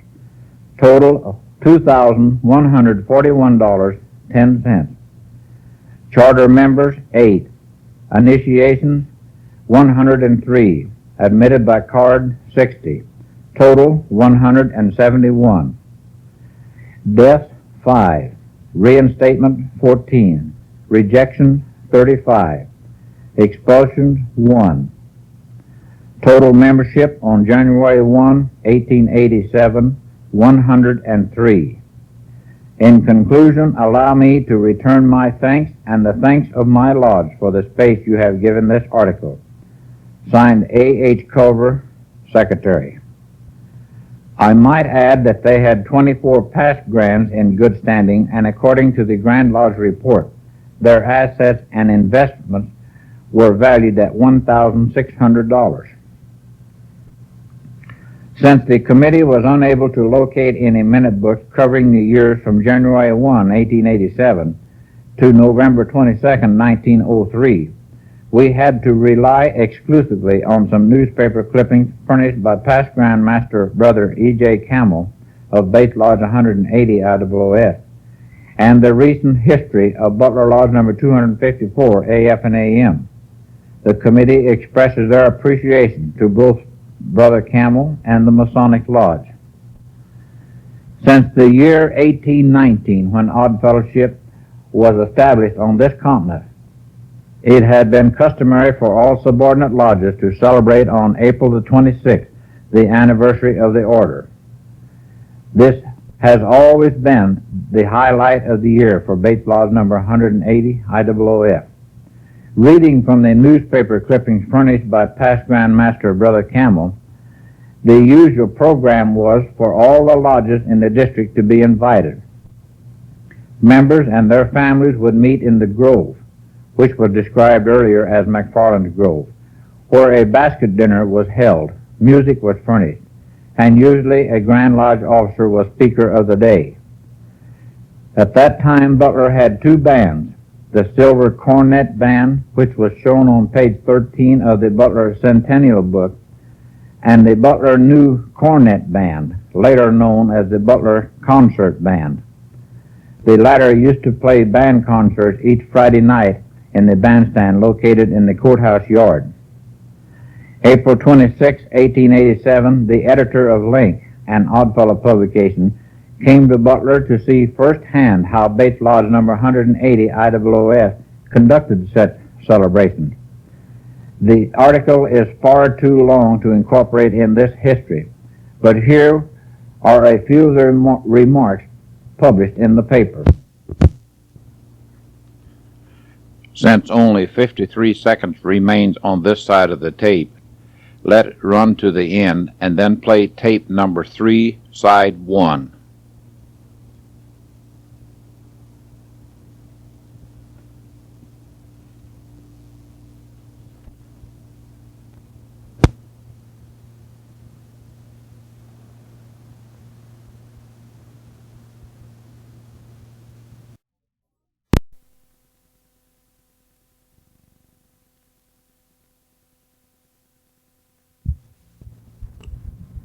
The crowd was good, both upon the part of visiting brothers and the community, while the basket dinner was simply immense.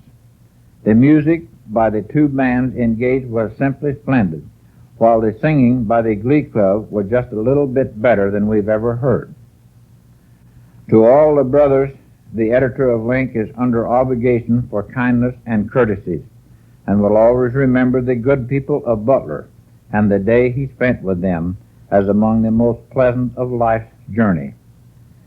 If it were not for making some of the brothers feel bad who attended the anniversary elsewhere, we would speak of the manner in which a committee with elegant carriage met us at the depot, and how next day in a carriage preceded by one of the bands, we were escorted to the hall and dignified generally.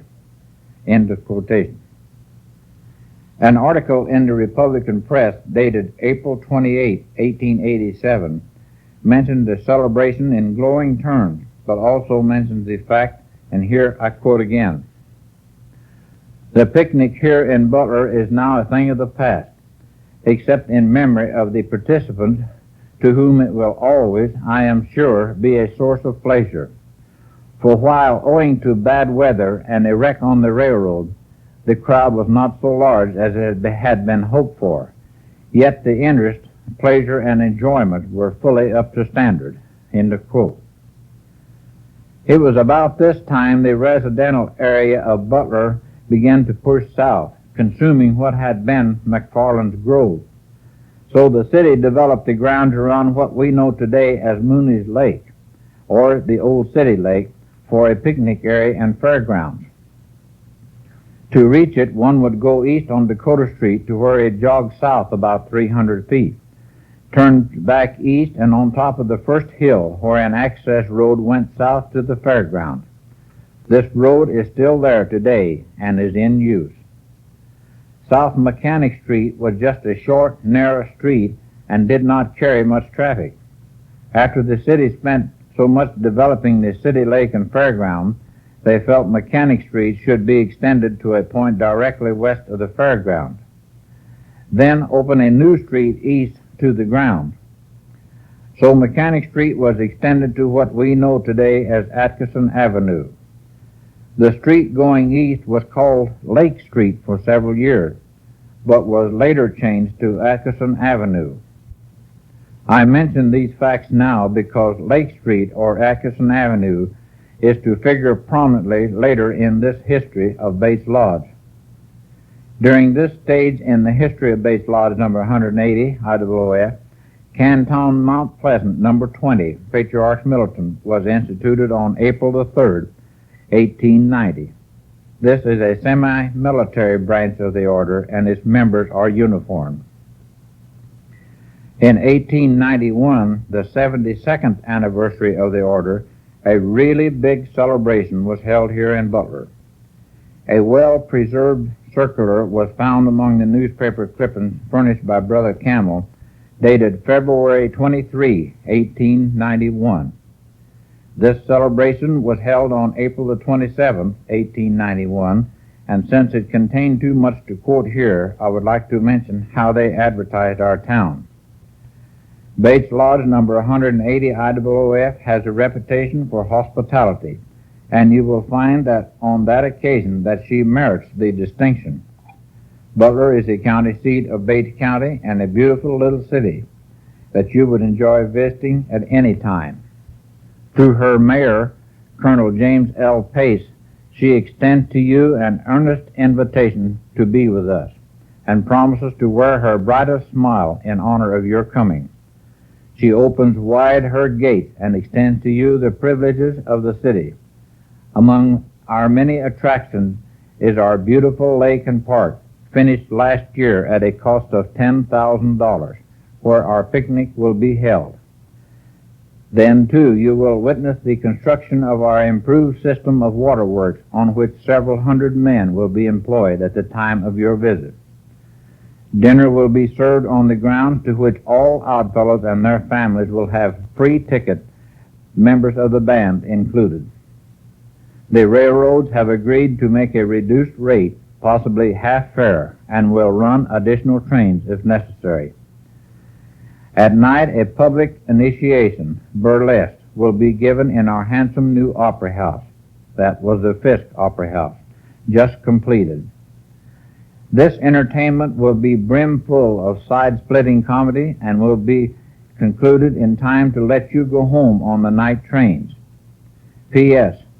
Brother Secretary, would you oblige us by pasting one of these bills in the lodge room and the other in the post office? Attested by A.H. Culver and W.A. Walker. At last the big day arrived. April 26th that year came on Sunday, so the celebration was held on Monday, the 27th. In the April 30, 1891 edition of the Bates County Democrat, publisher N.A. Wade gave this description of the events with the following headlines. Odd Fellowship 72nd anniversary celebrated in grand style. 2,000 in line, including bands. 7 superb bands discourse splendid music. Procession 3/4 of a mile long. Over 7,000 estimated on the grounds. The Committee on Painting and Decoration had robed the Butler business houses in gala attire. Flags were flying in all portions of the city, and banners and mottos were stretched across the street. At the northeast corner of the square was a painting by Drummond representing a wide and long street with guards at the gate, but with the words, "Welcome, the gates are open." At the northwest corner of the courthouse was a large open hand extended in friend and fellowship and welcome to many. Others also extended with the words, "We greet you with open hands." At the north entrance of the courthouse, 5 members, 1819, benefits paid nothing. 1891, 600,000 members, benefits paid $7,500 daily. The east entrance, Odd Fellowship is a code of living principles. At the south entrance were 2 bundles, one with a sound and motto, "This way always," another with a broken ring and motto, "This way never."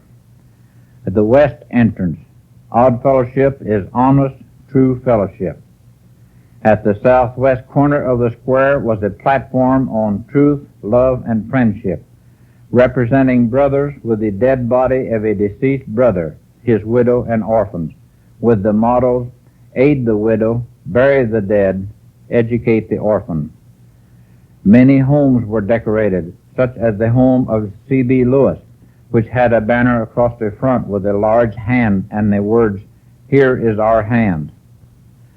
The Lee Summit and Pleasant Hill bands arrived Sunday afternoon. Monday morning, 4 of the bands marched to the West Side School at High and Ohio Street, where the grade school is now, to await the arrivals of the regular and special trains. I now quote from the Rich Hill Mining Review of April 30, 1891. The day dawned bright and clear, not a cloud to be seen overhead, and upon every hand was gaudily uniformed men mounted upon richly decorated horses, riding hither and thither, giving to the uninitiated the impression that all the earth in one grand body was about to pay its respects to the beautiful little capital of Bates County. A smiling throng at the depot anxiously awaited the arrival of special trains from the north, south, and west. At 6:45 a.m., the first train from the north drew up in front of the depot, and amidst lively music and floating banners began to unload its burden of 700 souls. At 9:30 a.m., the Emporia Special hove into sight, and a great shout went up from the waiting throngs as the panting engine, almost covered with flags and banners, stopped upon the siding. Upon either side of the great iron horse were 3 golden links, encircled by wreaths of beautiful flowers, and bearing the inscription, "Kansas and Missouri, bound together by friendship, love, and truth." 4 coaches and a baggage car were crowded with 600 Oddfellows and their wives and daughters from 20 towns in Kansas. In fact, there was not sufficient transportation for all that desired to come. Some risked the cowcatcher. At 10:15 a.m., the last excursion arrived from the south with 845 passengers on board. Hastily, as the trains arrived, the ladies were conveyed to the courthouse park and placed under the protection of the regular ladies' committee. The Oddfellows were escorted to the open ground near the West Side School and Catholic Church, where the procession was formed, which required some little time. Major General E.M. Sloan called his staff and hastily orders were given to form the line of march on Ohio Street. In 20 minutes, between 800 and 900 men in beautiful regalia were formed in line and led by the famous cornet band of Lee Summit. The great procession began to move eastward. They marched east on Ohio Street to the square, then down the west side of the square to the Opera House corner, where the procession was regrouped. C.B. Lewis, mounted on a gaudy decorated cart of Oriental type and driving a cute little donkey, exhibited to the public a goat of the Williams variety, which had been secured to deliver the royal bump in the degree at the Opera House that night. End of quote. Time will not permit me to give the lineups for the parade, but the Grand Master, Deputy Grand Master, Grand Warden, the Mayor, and City Council were preceded by the Butler Silver Cornet Band, then members of the various lodges, along with 6 other bands.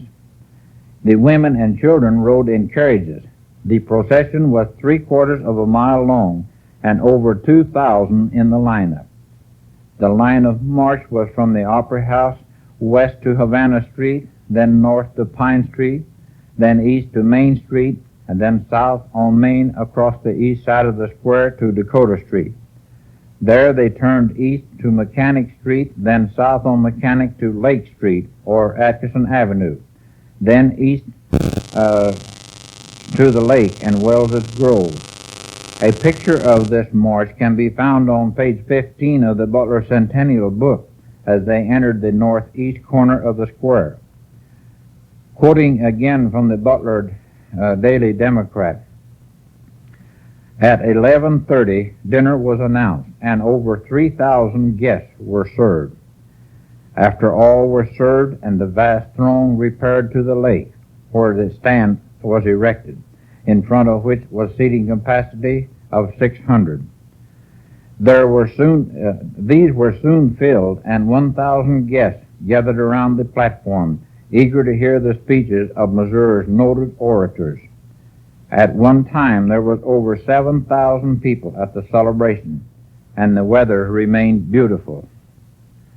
Colonel C.T. Ricks, the Grand Master of Missouri Oddfellows and Chief of Missouri Department of Patriarch Militants, was introduced, and after calling many of the old veterans of the order to his side, they sang the opening ode, assisted by hundreds of enthusiastic brothers and daughters of the degree of Rebecca.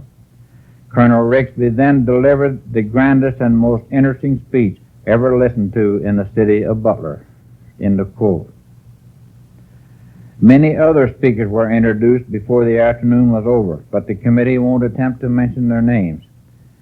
After the afternoon program was over, and here I quote again from the Rich Hill Mining Review, the vast throng repaired to the city where they were served with supper at the various hotels, and after they were satisfied, the doors of the elegant new Opera House, it was a Fisk Opera House, were thrown open, and nearly 1,000 visitors were comfortably seated to witness the entertainment consisting of burlesque initiation. Long before night, it was well understood that Butler people could not attend the entertainment at night in the Opera House, as the tickets were being taken rapidly by the city's guests, and it was right to give way to them. It will be repeated tonight for the benefit of the Butler people and their visiting friends. Promptly at 7:30, the curtain was raised, and a scene was presented calculated to provoke a smile on the face of a wooden man. The Mulligan Guards in spotless white, the Grand Mogul and his assistants dressed in robes of darkest hue, while blue, green, yellow, and various colored robes adorned the person of the different officers. After the opening ceremony, a candidate was presented for initiation, and there being only 15 blackballs appearing against him, he was proclaimed duly elected. After passing through various trying ordeals, such as climbing grease poles, sliding down the inclined plane, riding a bucking goat, and so forth, Michael McCarty was duly instructed in the password and grips of the order, and seated with the august body as a full-fledged member. At this juncture, Mr. Thomas Legge appeared on the stage, and after a few pleasing remarks in which he thanked the visitors for their attendance and attention, he, in behalf of the members of Bates Lodge number 180 I.O.O.F., presented Grand Mogul A.H. Culver with a gold-headed cane in token of their love and respect and appreciation for his efforts to make their visitor's stay a pleasant one. The celebration of the 72nd anniversary was a grand success. Brother Culver was neatly surprised and visibly affected, but his unlimited supply of wholesome nerve came to his rescue, and in his usual brilliant style, he thanked the kind donors for their beautiful gift, and raising it aloft, he said, "With this stick as a gavel, I now proclaim this lodge closed."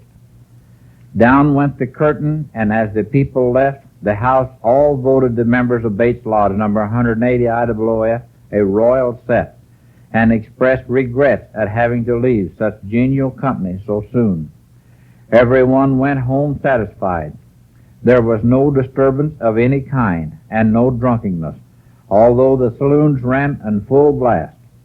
Butler and Bates Lodge number 180 I.O.O.F. had every reason to be proud.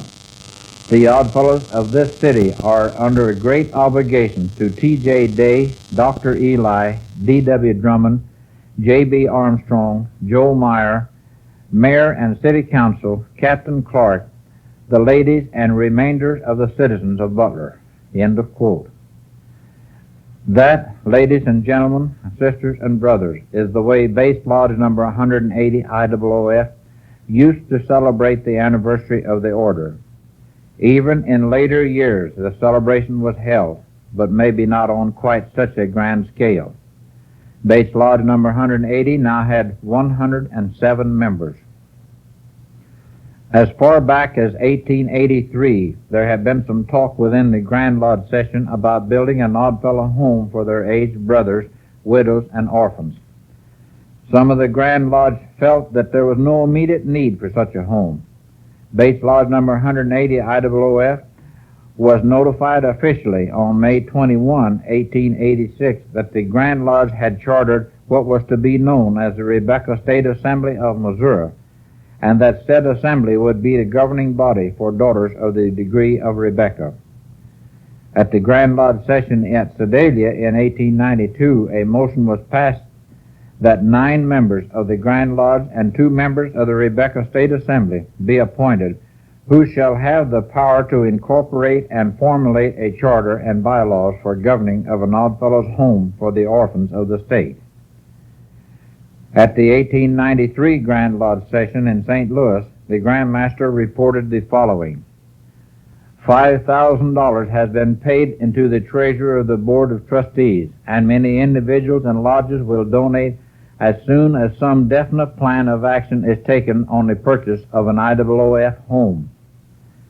The Oddfellows home was duly incorporated on October the 25th, 1893. Through the Triple Link publication and other newspapers, bids were requested for the location of the home. When the bids were opened in St. Louis, the towns submitting bids were Nevada, Butler, Marshall, Liberty, Warrensburg, Sullivan, and St. James. Finally, it was narrowed down to Nevada, Butler, and Liberty. Liberty's proposition was accepted for consideration of $25,000, $8,000 to be paid by the association, and $17,000 by Liberty Lodge number 49 and the City of Liberty. All of us have heard the expression, "That's one for the book." Here is one which I think certainly is one for the book. Quoting from the minutes of Butler Lodge number 254, AF and AM, on September 1, 1894, Brother O.D. Austin made some remarks about the Oddfellows home proposed to be located at this place, Butler, and moved that Butler Lodge number 254, AF and AM, donate the sum of $100 to assist in securing the home, which, after being discussed and put to a vote, was carried. End of quote. Being a member of both orders, this to me was the ultimate in lodge relations. Early in 1895, the Oddfellows Home Association purchased the Wiener Hotel at Liberty with 12 acres of ground. This property was located on the south side of Liberty. They also had an option on 232 acres of adjoining farmland, provided the option was taken up by November 1895. This was a luxurious hotel with 108 rooms, wall-to-wall carpeting, and the most costly beds, chairs, tables, curtains, and so forth. The dining room had a seating capacity of 175. All of the utilities, including heat, water, and light, were provided from the hotel's own plants. At this time, Liberty had no utilities. The dedication of the Oddfellows home was held on May 24, 1895. The option on the 230 acres was picked up later that year. The first arrival at the home was on March 27, 1895, before dedication, and consisted of 4 motherless children by Brother S.S. Onwilder of Calhoun Lodge, number 409, I.O.O.F., Calhoun, Missouri. The father, at his own request, paid a moderate sum in accordance with his means for their care. They ranged in age from 2.5 to 10 years old. Getting back to the history of Bates Lodge number 180 I.O.O.F., once again, the subject of lighting came up. They experimented with gasoline chandeliers, even considered acetylene lights. The county court asked that the gasoline lights be removed because of the fire hazard. The insurance company was about to cancel their insurance on the lodge hall and the courthouse too, so kerosene seemed to be the only safe source of lighting. The committee, which had been appointed by both lodges, reported that electric lights was out of the question, their cost being too high, about $37 for installation, fixtures, and so forth, and 1 cent per hour for each light. By October 1895, the courthouse began showing signs of falling apart. Committees from both lodges met with the county court in regards to having the south wall repaired.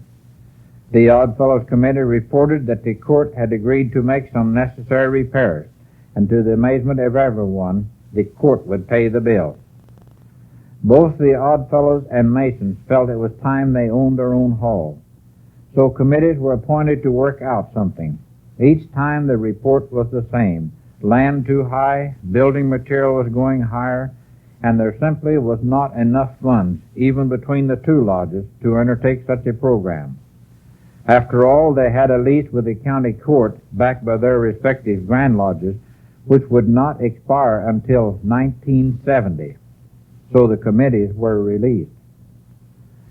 No sooner had the lodge got settled down when in 1898 there was talk of the courthouse being condemned. Bates Lodge number 180 I.O.O.F., sensing that eventually they would have to move, decided to appoint a committee with instructions to procure another hall. This committee made arrangements to rent the second floor of the Van Hall Soft Drink Bottling Company, located at numbers 16, 18, and 20 West Chestnut Street. That's where Kane's Plumbing and Horner's Upholstering Shop is today. The official location is block number 42, lot number 3 in the original town of Butler. I remember this as being a rather small building, so the hall could not have been very large. Here again, this committee has to rely on the history of Butler Lodge number 254 AF and AM and the memory of some dedicated citizens of this city. There is little doubt that Bates Lodge number 180 I.O.O.F. moved out of the courthouse early in 1898 because the minutes of Butler Lodge number 254 AF and AM mentioned in the spring of 1898 of getting some furniture out of storage we now need. Another thing that would substantiate our thinking as being correct was the fact that Carnation Rebecca Lodge number 238 I.O.O.F. was about to be instituted here in Butler. According to the minutes of Butler Lodge number 254 AF and AM, they, the Rebeccas, are experiencing some difficulties in finding a place to hold their institution and subsequently their meeting. Butler Lodge number 254 AF and AM extends the ladies an invitation to use its hall. End of quote. Their invitation was accepted because on page number 1 of the Rebecca's number 1 minute book we find, and here I quote, "Through the courtesy of the Masons Lodge, Carnation Rebecca Lodge number 238 I.O.O.F. was instituted on March the 2nd, 1898 in their hall and held their first meeting there." End of quote. However, in the same minute book, after their second meeting, we find arrangements have been made to use the Oddfellows Hall. The Masons were officially notified on December 16, 1899, that the courthouse had been condemned and declared not safe for habitation. Their next meeting, dated January 6, 1900, shows they met in the Knights of Pythias Hall over the Coughlin building on the south side of the square, where the pool hall is today. This was the first time since the institution of both lodges that they had been separated. North Main Street was the latest addition to the business district and by far the most desirable. Since Reconstruction days, there had been a small one-story frame building located at 202 North Main Street, or the corner of Main and Chestnut Street, where Butler Maytag and Harwick Chemical Company is today. A brother, H.V. Panzer, operated a furniture and undertaking business there. According to the tax records, this building was torn down and the present two-story brick building was built in 1898. Mr. Panzer was a member of the Oddfellow and Masonic Lodge. On page number 105 of Minute Book number 4 of Butler Lodge number 254 AF and AM can be found this proposal to the lodges, written on the letterhead stationery of Brother Panzer and in his own handwriting. Butler, Missouri, January 20, 1900, to Butler Lodge number 254 AF and AM. I will rent you a room over my store, where Harwick Chemical Company is today, and sufficient room below to gain access to same for $150 per year, to be occupied by the Masonic Lodge only, or for $200 per year, provided it is occupied by the Masons and Oddfellows jointly. You to bear all expense of preparing the room as you require, I to be at no expense whatever. Signed, H.V. Panzer. Both lodges were eager to locate on North Main Street and instructed their committees to negotiate a contract with Brother Panzer at once. At their next meeting, both committees reported that Brother Panzer had withdrawn his proposal. With a membership of 115 and an attendance of at least half that number, surely must have been rather crowded in the small Van Hall building. On the west side of the square, where Missouri Farm and Loan is now, was a small frame building known as the Warner Building. It was owned by F.J. Tigard and James C. Clark. They offered to build a second story over it and rent it to both lodges for $300 per year. But the committees didn't like this arrangement for two reasons. First, the rent was too high. Second, the west side of the square was considered the cheap part of the business district and was not befitting a lodge hall. So their offer was rejected. Then Brother Max Wiener, who was secretary of Bates Lodge number 180, I.O.O.F., offered to rent both lodges the upstairs portion of his store for $150 per year, or just to the Masons for $100 per year. Old pictures of the east side of the square show a two-story brick building located where the First National Bank is and the north portion of Levi's store, or the men's department. Across the canopy is a sign that reads M.S. Cables and Company. We pause here to turn the tape over.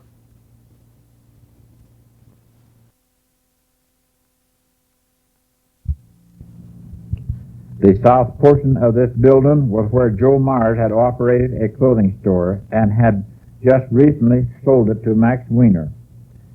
It wasn't a very large store because the official location is the north 40 foot of lot number 2 in block number 11 of the original town of Butler.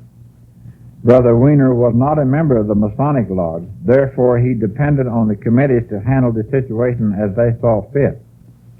For some unexplained reason, the Oddfellows did not accept Brother Weiner's offer, but the Masons did.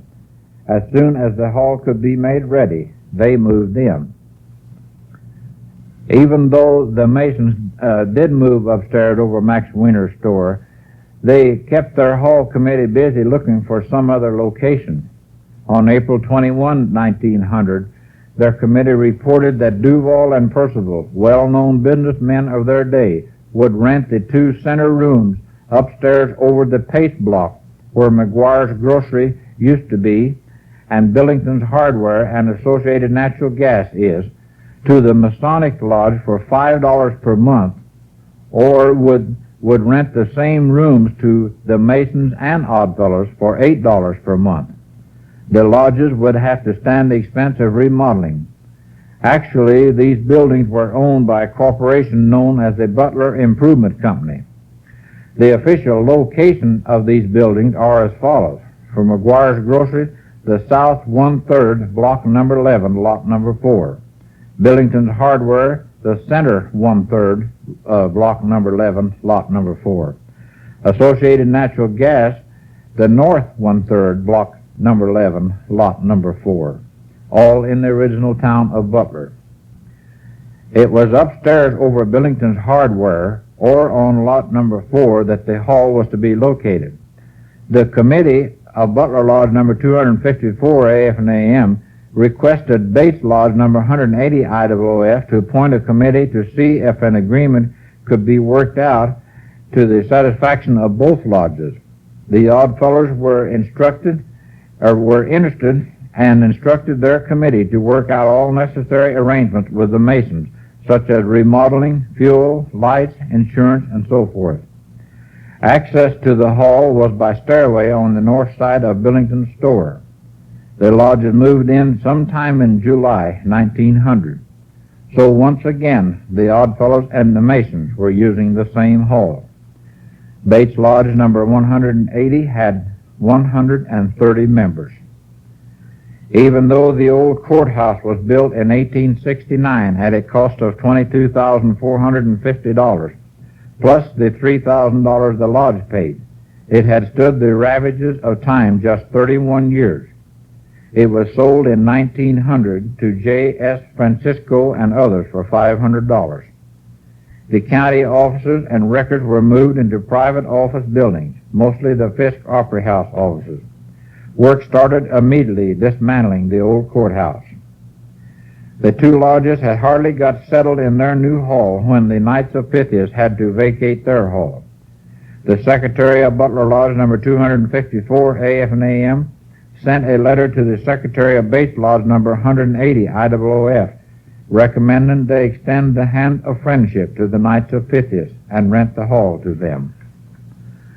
This was agreeable with the Oddfellows and proved beneficial to both lodges because the Knights of Pythias were instrumental in getting the hall wired for electric lights. In 1900, the city of Butler purchased the electric light plant from the Brush Electric and Power Company. All 3 lodges sent committees to meet with the city council to see if a reduced rate could be obtained for the lodges.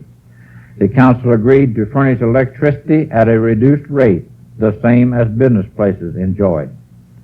The year 1900 was more or less a good year for Bates Lodge number 180, but for the order in general here in Missouri, it was a bad one. However, the lodge was saddened by the death of their first noble grand, Brother John H. Mills, on January the 13th at 1900. He was buried in Oak Hill Cemetery with Oddfellow services. The location of his grave is block number 242, grave number 2.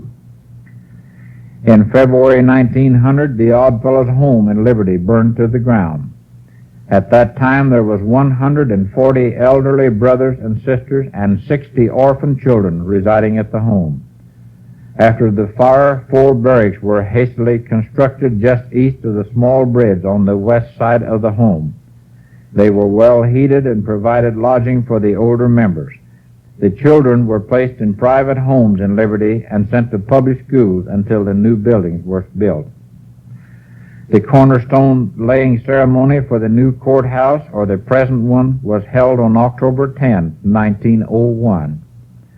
Even though the county court was under contract to the Oddfellows and Masonic lodges of Butler and their respective Grand Lodges to provide a suitable meeting place for the 2 lodges until 1970, no such provision was included among the blueprints for the new courthouse. Bates Lodge number 180 I.O.O.F. still dreamed of the day when they would own their own hall, jointly or otherwise. But that dream would not materialize for another 68 years.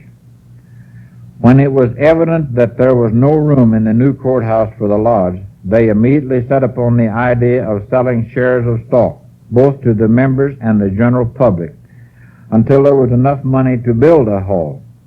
The Masons had a standing committee for 2 years, trying to provide some plan where they would be in a position financially to build a hall. During the years of 1902 and 3, both lodges sold shares of stock and had been rather successful. Even though the lodge was busy with their finances, they were not too busy to entertain applications for membership. On March the 4th, 1904, a young man by the name of John S. Crinn sent his petition to the secretary of Bates Lodge number 180 I.O.O.F. for consideration. He gave his age as 26 years old, his occupation as a clerk in a store, and his address as Passaic, Missouri. Since the bylaws required that a petition must lay on his secretary's desk for 2 weeks, it was put to a vote on March the 28th, 1904, and the vote was favorable. Brother Crinn was initiated on April the 4th, 1904. It was during this time that the Oddfellows and Masons really got down to business of acquiring another hall. Brother John H. Harrell was Noble Grand, and Brother Walter S. Arnold was secretary. On March the 28th, 1904, what was known as a committee of inquiry was appointed to investigate the question of getting a permanent home for the lodge. Those appointed was Brothers W. W. Ross, W. O. Atkinson, and James Harrell.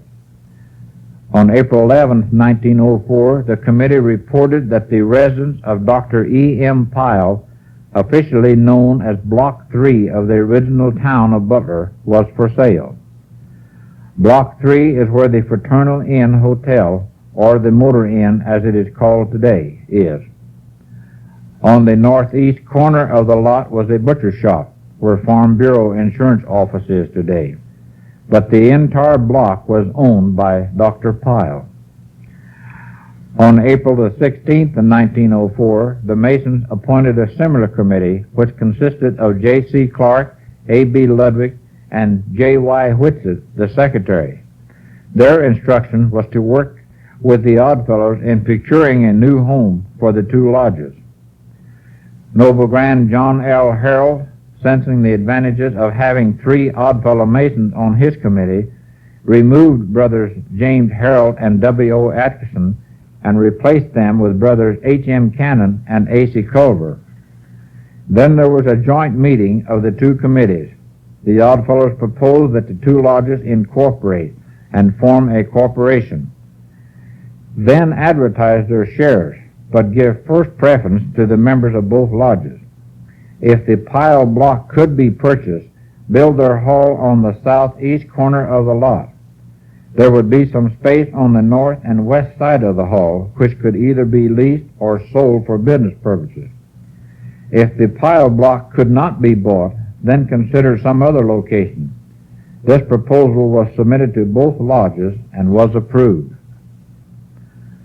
It was well advertised that the Pyle block could be purchased for $5,500. The Noble Grand, feeling that Brother W. O. Atkinson's services as an attorney could be useful, reappointed him to the committee. Articles of cooperation were drawn up and submitted to the county court for approval. Naturally, the building committees of both Grand Lodges had to approve the plan. But the county court was in recess, and before it could be reconvened and pass on the request, the Fraternal Inn Association had been formed and the pile block sold to them. Now the lodges were faced with the problem of what to do about the shares already sold. Bates Lodge number 180 I.O.O.F. instructed their trustees to invest what money they had in the Fraternal Inn Association and try to buy some more shares. The Masons took the same action. Brother H.M. Cannon was appointed by both lodges to represent them at stockholders' meetings. A legal committee for the Oddfellows was appointed, consisting of Brother W.O. Atkinson, F.L. Pettis, and W.E. Walton. Things were moving pretty fast now. Bates Lodge number 180 immediately purchased 550 shares at $10 each. It seems the two lodges were the major stockholders in the association. On April 18, 1904, Bates Lodge number 180 I.O.O.F. received this report, and here I quote: "The Committee on Building reported through Brother Cannon, who submitted plans for a 3-story brick building on the pile corner. Same could be erected at a cost of $21,500. The subject was discussed for quite a while, resulting in a motion to instruct the legal committee to act in conjunction with the committee from the Masonic Lodge and be empowered to take an option on the said corner if they see fit to do so." End of quote.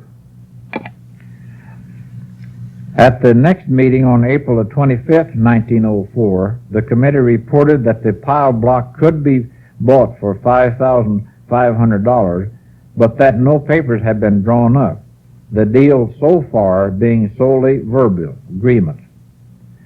On May the 16th, 1904, Brother W.O. Atkinson presented the papers for incorporation to the lodge for the signatures of the Noble Grand, Vice Grand, Treasurer, and Secretary, and the 3 trustees, after which was sent to the Grand Master for his signature. On June the 13th, 1904, the incorporation papers, which had been received and approved by the Grand Master, were read to the lodge and then filed with the proper officers. Eventually, 2,500 shares were sold, but the Oddfellows and Masons were the majority shareholders in the association. Therefore, all designs and blueprints had to be approved by the trustees of Bates Lodge number 180 I.O.O.F. and the committee of Butler Lodge number 254 A.F. and A.M. It was understood from the beginning that a part of the 3rd floor would be reserved for 2 separate lodge rooms. While work progressed on the Fraternal Inn building, the lodges continued with their regular meetings. On June the 13th, 1904, Bates Lodge number 180 I.O.O.F. presented their first veteran's jewel to Brother W. W. Ross, who had been a member for 25 consecutive years.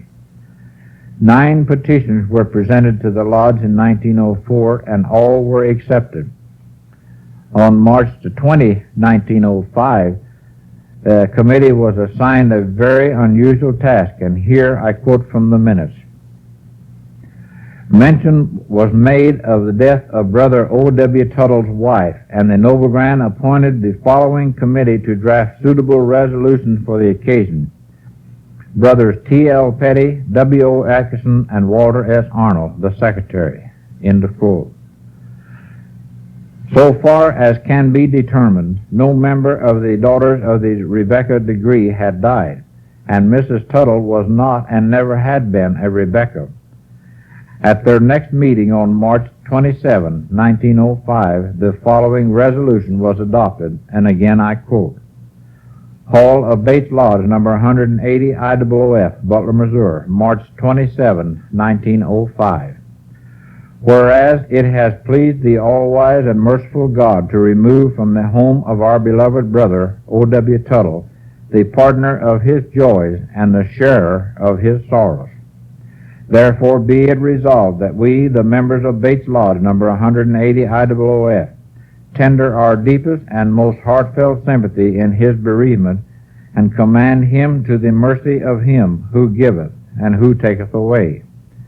Resolved that these resolutions be spread upon the records of this lodge, and that a copy be forwarded to our afflicted brother. Signed, T.L. Petty, W.O. Atkinson, and W.S. Arnold. Only once before in the history of the lodge had the rules been suspended and a resolution of respect written for anyone outside the order. That was for President Garfield in 1881, and now for Mrs. Tuttle. On this same date, the Odd Fellows voted to go along with the Masons and let the new Elks Lodge be instituted in the hall, which was done on March 29, 1905. They also would hold their meetings there. On August the 21st, 1905, another peculiar request was made upon the lodge, and here I quote. Brother T.L. Petty stated that Brother J.A. Borland had wired Secretary Arnold for $15, stating that he had been held up in Pueblo, Colorado, and that the request had been complied with. End of quote. The winter of 1905 and 6 was a bad year for sickness. From September 1, 1905 to March 1, 1906, this lodge paid out $270.50 in sick benefits alone. What they called a special trained nurse was hired at $18 per week for 5 weeks to take care of one brother. Then the same nurse waited on another brother for 3 weeks. The second brother died, and the lodge buried him. This 6-month period cost base lodge number 180 I.O.O.F. $414.50, plus the $45 funeral expense, or a total of $459.50. This was quite a blow for a lodge trying to help build a new lodge hall.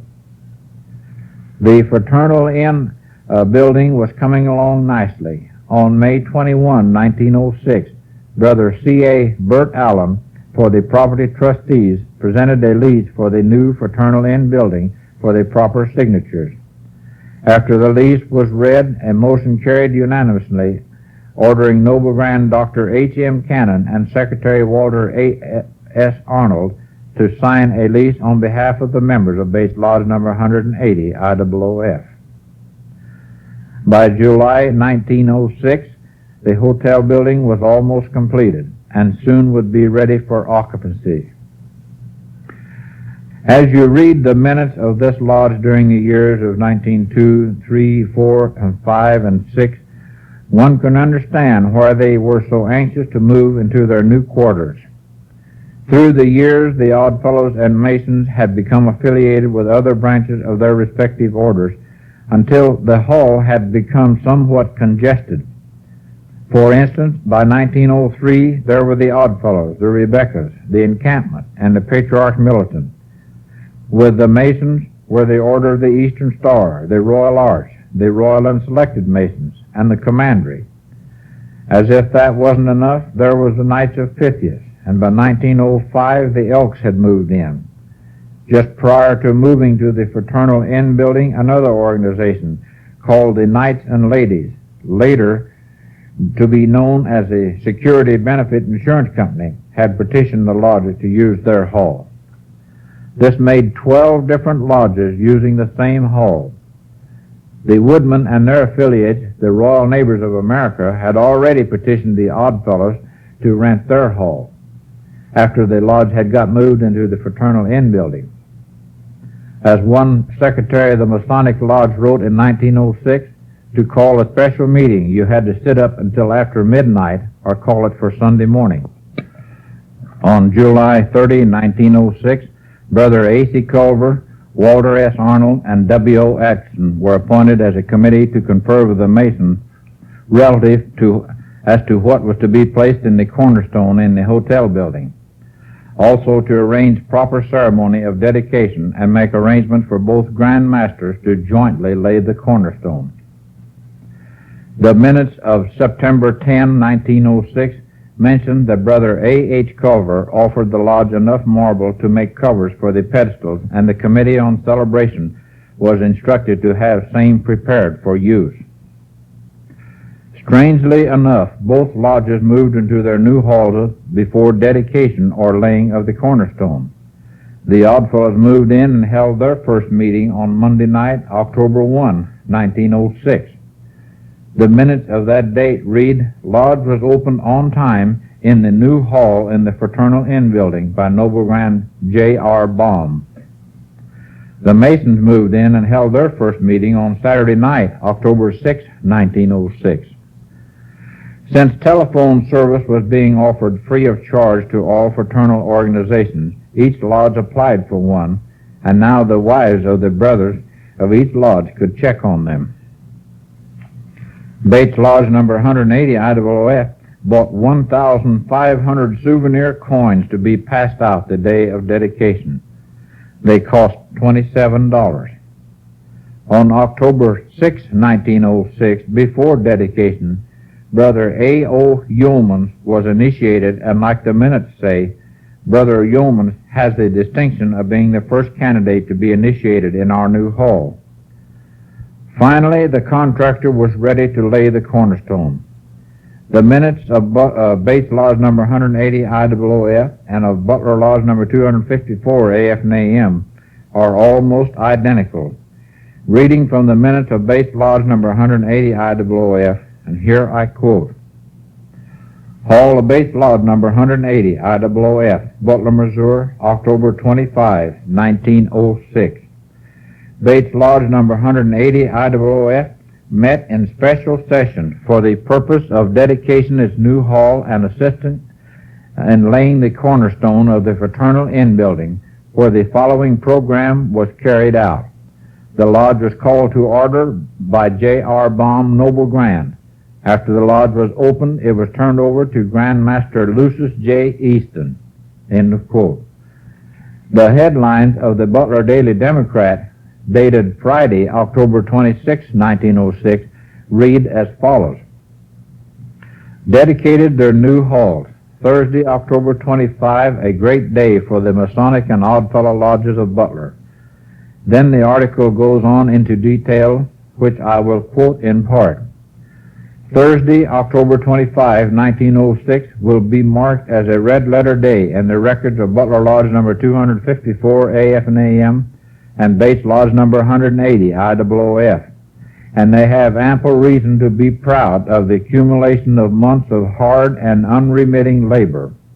From the inception of the project to erect the new hotel building and use a part of it for halls, the two orders and their members have been tireless in their efforts.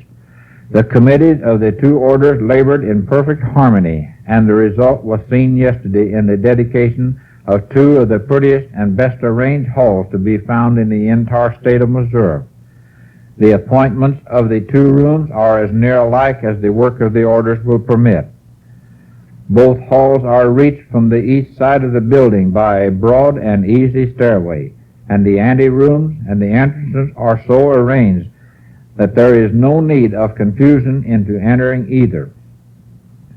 The halls are the same size, and each is fully equipped with electric lights, electric fans, steam heat, hot and cold water, laboratories, and water closets. The orders certainly have homes to be proud of, and which are not alone credits to them, but to the entire community as well. End of quote. The minutes of Bates Lodge number 180 I.O.O.F. say, the brothers were then formed in line of march and joined by the Masonic brothers in a grand parade around the square, preceded by the Butler concert band. Again, I quote from the Butler Daily Democrat.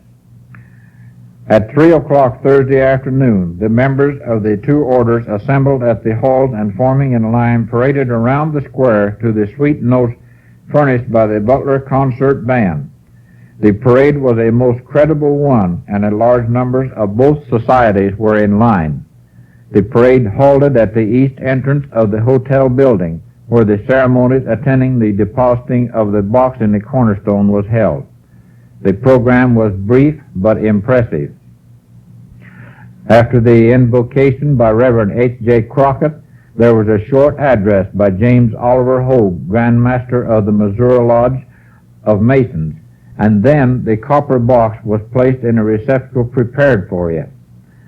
In the box were the following articles: Bates Lodge number 180, I.O.O.F., a copy of the Triple Link, a copy of Missouri Oddfellow, a copy of the Grand Lodge Constitution, a copy of the local bylaws, a list of the members of the lodge, and a souvenir program of the 23rd Annual Encampment of the Missouri Division of the Grand Army of the Republic, donated by M.S. Clay.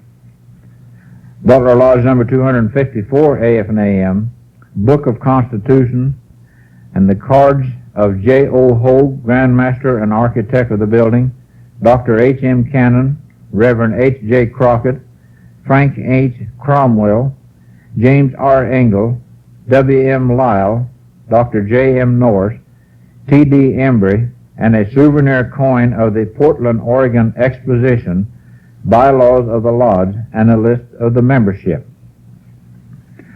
After the ceremonies at the cornerstone, the members of the two orders assembled in their respective halls, where the ceremonies of dedication took place. These ceremonies, of course, were witnessed only by members of the order and were somewhat similar. In the Oddfellows room, Lucius J. Easton, Grand Master, presided. In the Masonic room, James O. Hogue, Grand Master, presided. End of quotation from the Democrat. I now quote from Bates Lodge minutes. Grand Master Easton, assisted by Grand Secretary Brother J.W. Wilkerson, acting Grand Marshal, Brother A.H. Culver as Grand Chaplain, W.S. Arnold as Grand Herald of the North, W.O. Welton, Grand Herald of the East, H.C. Clark, Grand Herald of the South, and C.A. Allen, Grand Herald of the West, Brother Ed Whitehead of Hill Lodge number 412 as Grand Warden, and Brothers Sam Barr and J.B. Harper, builders of the altar, dedicated the hall for the purpose of Oddfellowship. At 7:30 p.m., the brothers assembled at the M.E. Church South, where they were addressed by Grand Master Easton and past Grand Master and Grand Secretary, Brother J.W. Williams. End of quote. The following is taken from the recent history of Butler Lodge number 254, A.F. and A.M. The committee to write this history feels that since this was a joint celebration, one description of the events that night will serve both histories. After the meeting at the church, a reception was held in the new halls, and during the evening more than 1,200 were present. The halls were brilliantly lighted, and in each, as well as in the anterooms, handsomely gowned and lovely young ladies dispensed delicious punch. The Allen Orchestra was present and furnished splendid music during the entire evening. The halls, the furniture, the paraphernalia were fully inspected by the visitors, and each one was loud in praise of the pretty home-like room. The proverbial goat was looked for by the ladies, but was nowhere to be found. There were many out-of-town visitors, and each one was confident that two prettier or two better arranged rooms could not be found in a day's travel. The Grand Lodge officers were particularly well pleased with them, and were hearty in their congratulations and commendations. End of quote. This is perhaps the only building in the state where the Grand Masters of two different orders worked side by side, laying the cornerstone. At their next meeting on October 29, 1906, the bills for the dedication were presented as follows. John Ray for pipe and setting up stove, $1.45. B.F. Roseman for painting lodge chairs, $8.25. Cable and Groves for punch, $5.40. George Dixon, rental of piano, $2. Allen Band, one-half of the cost, $5. 1,500 souvenir coins, $27. A total of $49.10. The first full-term Noble Grand in the new hall was Brother H.L. Clinkenbeard. Brother Walter S. Arnold was still the secretary. On December the 31st, 1906, Brother A.C. Culver was instructed to confer with the masons in regards to laying a rubber matting the length of the upstairs hallway from the top of the stairs to the entrance of the Oddfellows' Hall. Also to procure stairway carpeting for the 3 stairways. This was agreeable with the masons, so the Culver Furnishing Company furnished the matting. It cost $13.40, each lodge paying half. Later, the stairways were carpeted at a cost of $18.16 to each lodge. Now they were about ready to enjoy their new home. Since moving to the hotel, a new bill appeared each month, a water bill. Even though a franchise had been granted to a private company in 1890 to pipe the town and build a standpipe on Mill Street, the lodges had not availed themselves of this service. Now an extra 25 cents per month would appear under disbursements. Change now to tape 4, side 1.